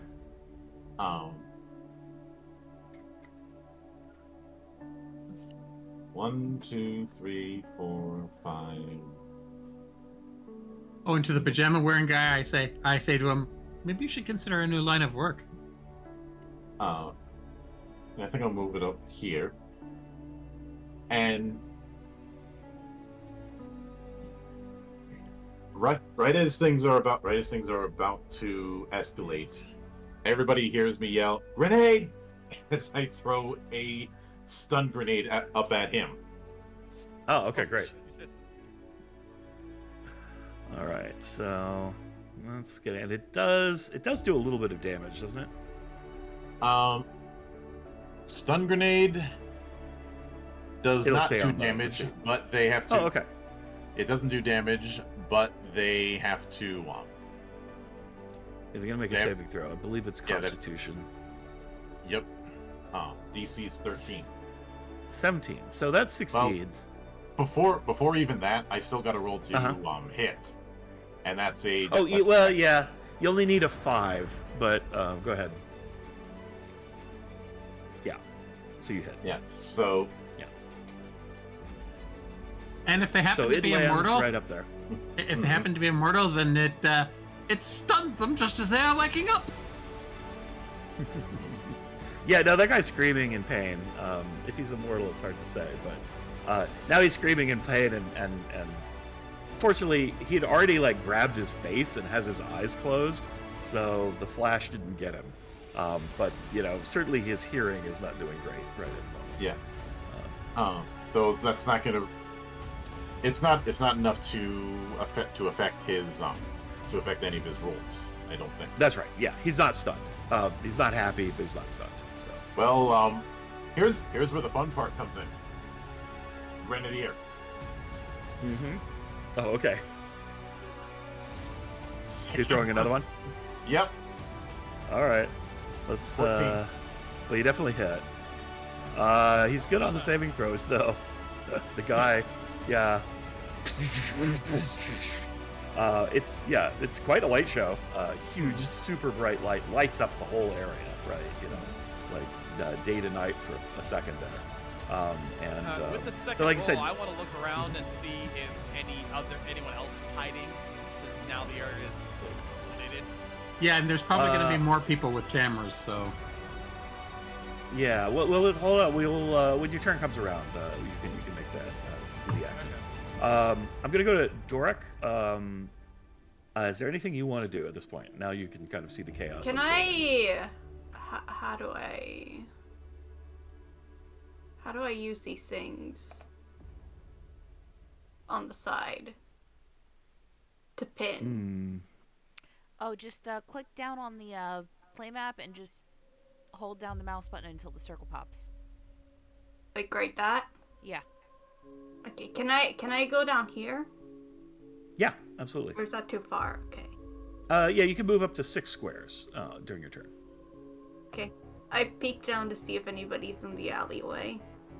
Okay, give me a perception check, which is just to roll the perception skill.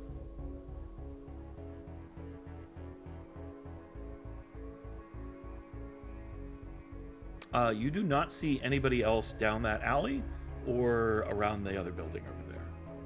It looks pretty deserted. It seems like it's just these two. Iria, you get a phone call in the middle of this nonsense. So your phone starts ringing. It's the tone for somebody's trying to FaceTime you. She scowls. And, You can respond or not. She scowls, pulls out her phone, and flips up to answer the call. Okay. Hey, it's your old friend. It appears to be, you see, Avina. She's wearing some sort of black tactical military gear instead of her old outfit, of course. And she's smiling at you. Hi, she says. Wow, long time no see, huh? Fuck do you want, bitch? Well, I think, you've been trying to get together with me for so long. I thought it was about time. So I've got your friend here. She angles the phone so that you can see a Proxus in the background, tied up and bleeding from a number of wounds. Somebody, somewhere from off camera, is like sticking a sword in his side as he groans. And then she switches back to herself.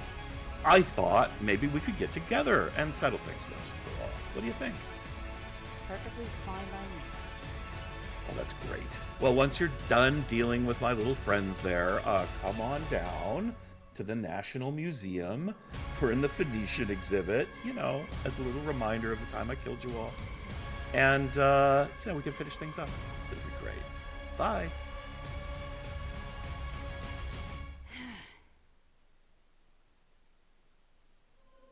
I say I'm she gonna miss turns- her. She turns to the rest of the group. Kill them or knock them out. Either way, we're leaving for the museum right fucking now. And so the guy with the camera is unarmed, and you can do what you like with him. The other guy has got he's got 1 hit point and his face is shot up, so he crawls away on the roof, trying to not die. The guy with that had the camera, I'm going to have a little fun with him. I'm gonna make him run around in his underwear. Okay. I've got a bit of an idea. Because because when it comes to having, quote unquote pocket stuff and military stuff, Mm-hmm. I'm going to assume that that one, I have a phone, and two, Yes. there are certain emergency numbers that I can have on standby. Okay. So I'm gonna put out a emergency call so that the police end up heading to this area while we get out. Okay. Yeah. You signal them. Yep. There's been an incident. We have what looks like one assailant down. Shots have been fired. Heavy ordnance has been used. Immediate assistance is requested. Is requested ASAP. Okay. And as soon as I click it off, time to make ourselves scarce. All right. Yeah, they try to ask you questions, but you just turn it off. Mm-hmm. All right, how Sounds close good. are we to Yeah, the you should- museum from this spot? Probably about a 10-minute drive. All right. I assume you guys came here in a car of some kind. It's just off screen somewhere. Yeah. Or a couple of cars. Yeah. All right. Sounds good. Motorbike. And like I said, because Doric had already planned out the routes and everything, you can get out of here without meeting any police. No problem. Sounds good to me. Um, All right. I've gone with a car lined with pages of yellow pages. All right, heading towards the museum. So we're gonna change the scene here. So you drive over there. It doesn't take terribly long. And we're gonna ignore the people there for the moment. So tell me how you're gonna approach the museum and what you're gonna do when you get there. All right. First, It's all dark and closed. Would the Phoenician exhibit be considered hallowed ground? I wouldn't think it would, but No, you wouldn't think so. Usually it has to be some kind of religious or holy site. All right, gotcha. So the Acropolis is generally considered holy ground, for instance. That's what I was but- wondering. Yeah. And you kind of know it when you get there. You'll get a feeling, sort of this special holy, hallowed feeling when you're at somewhere that's hallowed ground. It doesn't matter what religion it is. It doesn't even have to be religious, but there's just some places that have this feeling. So, during the drive over, Araya, she doesn't, I don't know who she's in the car with, but Araya's taping up her knuckles and getting ready. All right. And she pops her mouth guard in. She's got 2 hunting knives tucked away in either of her boots, and the other 2 within a quick grab at the smaller of her back in a specialized holster. All right. Sounds good. Lock and load. I'm guessing that I was able to get a couple more grenades from the glove compartment. Yeah. Sounds good.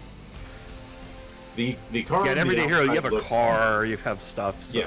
like The it's car fine. on the outside looks normal, but it's on the inside where the real fun stuff is. You know, the good old hidden compartment that just has backup guns and more backup guns. Uh-huh. All that kind of stuff. Oh yeah. Don't all cars have that? So, Araya she's ready to let some blood. All right. So the museum is dark. You get out of the car. There's a front door. There might be a back door somewhere. You don't see lights on. It's dark on the outside. What are you doing? She looks over to Doric. Where's the Phoenician exhibit here? I used the Sorry, I just got dinner. It's okay. No problem. Can you use your know the layout? Yeah, know the layout to get how to get there. Yeah. All right, sounds good. And I think at level 2 you get to know like 2 things. So yeah, so you've got the layout of the building. You describe, so you come into the entry, you go down a corridor into the history wing. Then the third exhibit down would be where the Phoenician exhibit is. So you know exactly where to go. You can get there no problem. You know that this building has some alarm security systems, but there hasn't been a report of a break-in tonight yet. So those may or may not be armed. You're not sure. She looks over at Palace. Any way you could check the system? Yeah, and normally there are some night guardsmen, that sort of thing here. But... Yeah, let's do some security sweep. Okay. All right. You come up. Just go ahead and make a security check.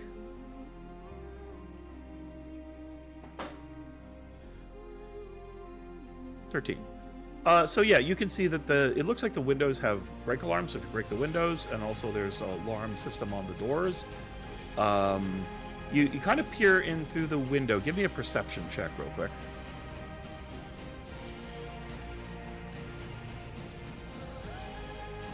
Yeah, that's not much. It's pretty dark, and the outside lights are reflecting off the thing, so you don't see much inside. But yeah, it looks like there's an active security system. You can probably bypass it. So the DC we'll say would be 12. So you'll need to make a check to try and circumvent. You can either circumvent it on a window and break in through a window, or you can circumvent it on the door or go in that way. Your choice. But... Let's go window. I don't like going in the front door. All right. Go ahead and make another security check to see if you can disable it successfully. Yeah, not going to be a problem. You know how to disrupt these sensors, and so you get out a glass cutting tool and you just cut a hole in the window. It doesn't break the tension of the surface, and so it won't alert the guards. So you guys can all come in through this window now. And as I'm breaking in, I'm like, this is easier than the last time. So you come in quietly into the lobby, and there in the lobby you'll notice that there are 4 museum guards who are all dead. And it looks like they've both been shot and cut. And they still have their weapons. It doesn't look like they've been sort of looted or anything. But they're just lying behind the security desk. Araya turns to the group. Amina's mine. I don't know. I don't care about the other 2, but that bitch is mine. I've been chasing her for too fucking long. I think this is a setup. They're looking like they're trying to frame us for the murder. I agree. Surprise me.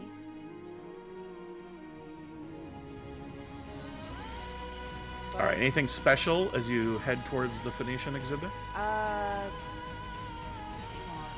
I am. I keep forgetting that's on the window. I'm not used to this screen.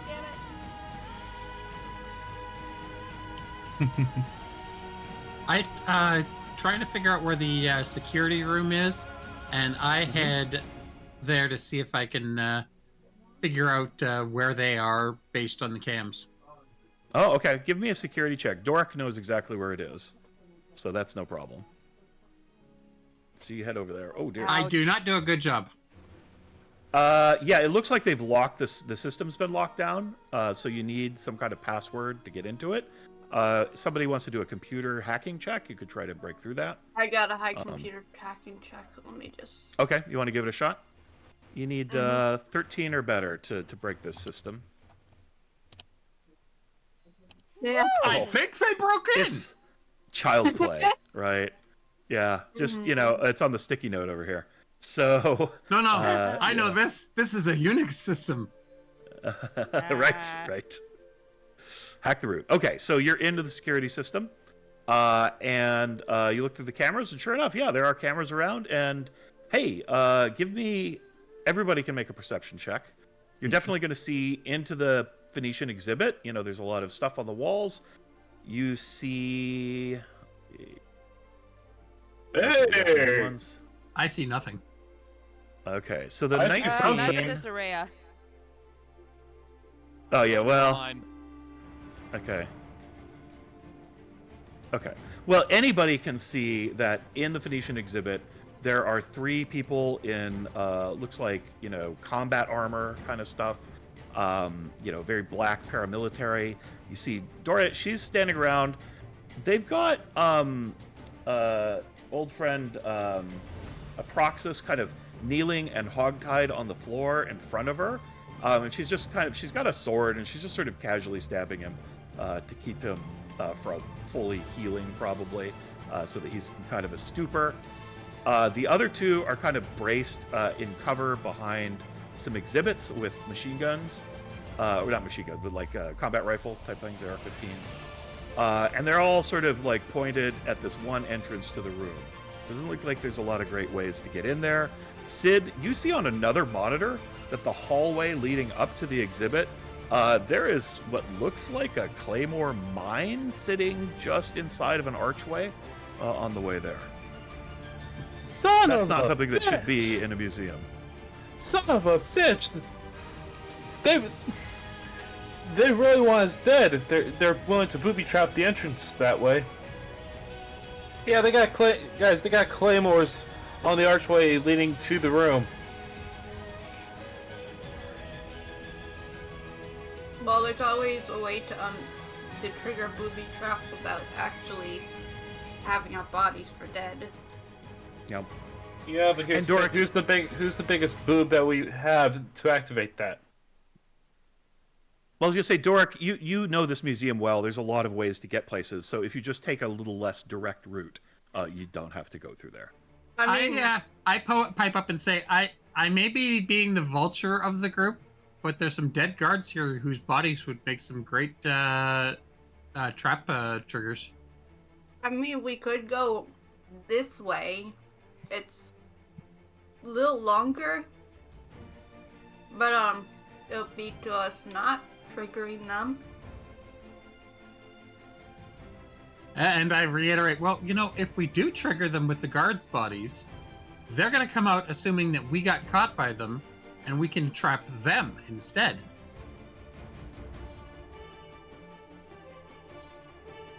Araya, her hands are clenching and unclenching. She's getting impatient, but she doesn't. All right, guys, talk. I need to go ahead and head out. We got another call to start. Okay. No worries. Yeah, we can if we want. Yeah, there's like about officially about 10 minutes, right? So I think we have to sort of narratively wrap up this adventure. We're not quite going to have time to do a final combat or anything. So which approach do you decide to take as a group? I think we could actually probably do a mix of having Araya trigger the claymore with one of the corpses, and have her go storming in, while the other guys, try to stealthily take out the other 2, so that we should face off with Avina. I'd be going head in because I am not stealthy. I'm stealth. Oh. I'll probably be the stealth guy. I'm definitely the stealth. I am not the stealth. I am the going in from the front door and shooting anything that moves. So you're Mike Shell in terms of stealth? No. No, because I'm not going to do that in a stealth mission because I know my place. It's to be the distraction. All right, so you get to throw the body into the claymores. Yeah. Or, yeah, so here's what I'm going to say as narration. So it's a combination. One of you is going to, whoever it was that had that idea for using the distraction, is going to set off the mine. When you get there's a tripwire. You can easily trip that without getting caught in the explosion just by rolling an object into the tripwire. Meanwhile, the others of you approach quietly. You don't have to hide because nobody can see you out in the hallway. But you come up quietly towards the entrance to the exhibit. You wait for the moment when the explosion goes off, which is naturally going to distract them. Now, they've been patiently waiting, and they're just a booby trap. They're going to wait in there. But when the explosion goes off, they don't think you're anywhere near. They think you're down the hallway somewhere. But the rest of you are right outside the door, and the moment that happens, you rush in, catching them by surprise. Iria takes the lead. You can see a Proxos there, as it is the woman, the leader. What's her name? I forgot. Avina. Avina was going to be ready to just cut off his head the moment you guys get there, but she's not prepared. She has to defend herself, so she just pushes him out of the way to face you. You engage in some epic combat, and it goes back and forth, and the spawns of areas are difficult to fight. But actually, them using guns has actually given you a disadvantage. They've lost some of their fighting edge over the years, while you guys have kept yours or only honed it more. And you get the better of them. Epic moments of the quickening shatter all the glass in the exhibits, and swords fly across the room. It's chaos and mayhem, but in the end, your team comes out on top. So, would have loved to have played out the combat blow for blow, but we don't quite have time for it. That's how, hopefully, this story ends. Mm-hmm. But with our rolls, it probably wouldn't have. Yeah. Maybe not. As far as my end of the thing, I would end up contributing one of my favorite old tactics. That's it. The tactic that gives every Call of Duty player nightmares, especially in the early days. Grenade spam. Throwing stun grenades and then using the distraction to get to getting close with the shotgun. Mm-hmm. Even if the stun doesn't stun them, that is just the distraction. Because a couple of them are nuts. Yeah, and it'll cover your approach. So yeah, it gives you a chance to get right up on them, which is great because if you catch them with the guns in their hands, they have a disadvantage until they switch over to another weapon. And it's not an uncommon tactic to use dummy grenades to fool someone into thinking that a real frag is coming out, or just yelling frag out and they think it's a frag grenade and it's actually like a stun grenade. Mm-hmm. Yep, and I will say in the Highlander rules, if you do stun somebody, you can attempt an execution on them right then and there while they're stunned, or they're incapacitated in any way. So it's a very good tactic. I was gonna say one of them probably came to attack Sid, and Sid just pepper sprays them right in the face. Like grabs a hold, pepper sprays it before putting him in place for someone to cut him off. And I think Iria, would be only appropriate that you were the one who finishes Avina. I would hope so. Yeah. Final blow. And if the rest of us taking cover because the quickening is not a subtle thing. Mm-hmm. No. However, we have to make sure we would have another Nutcracker special on someone. Right. Yes. Yeah. What are the other now. Hey Sid, second verse same as the first. I don't know. Grabs something as one of those. Grabs something that hold one of the rods that holds a curtain. That or a curtain rod. Throws it underneath. Next thing you know, I'm sorry we didn't quite make it in time. It's all good. We had 6 players that we were trying to do this with. Yeah. Usually these are designed for 4 people at a convention, and it goes considerably faster with less people. I had a great time, so I want to thank you guys very, very much for inviting me to play with you and run a game. I really appreciate it. And thank you anytime. for getting everything set up for us. Oh, thank you. Thank you very much. Back to Memphis with E. That was No. I'm from Middle Earth. I'm Elvish. Boo! Get the bricks! I'm gonna give him that one. I'm not. I'm a man of principle. And your principle is you hate puns.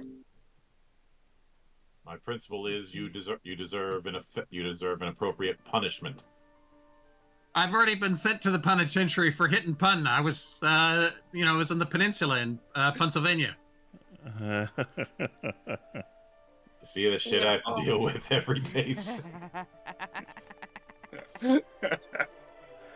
I love puns, so Love you too. Yeah, well, I once entered a contest with the New Yorker to write puns, and so I submitted 10 of my very best puns, hoping to win, but no pun intended.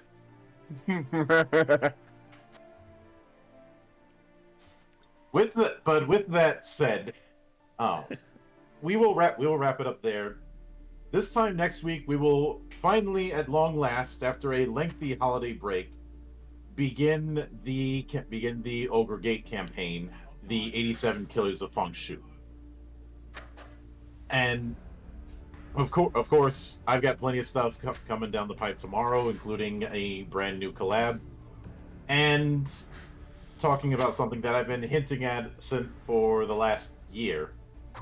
Because when it comes time for Geek Watch tomorrow, it'll time for a lot of people to go to tabletop school. But that is a story for another night.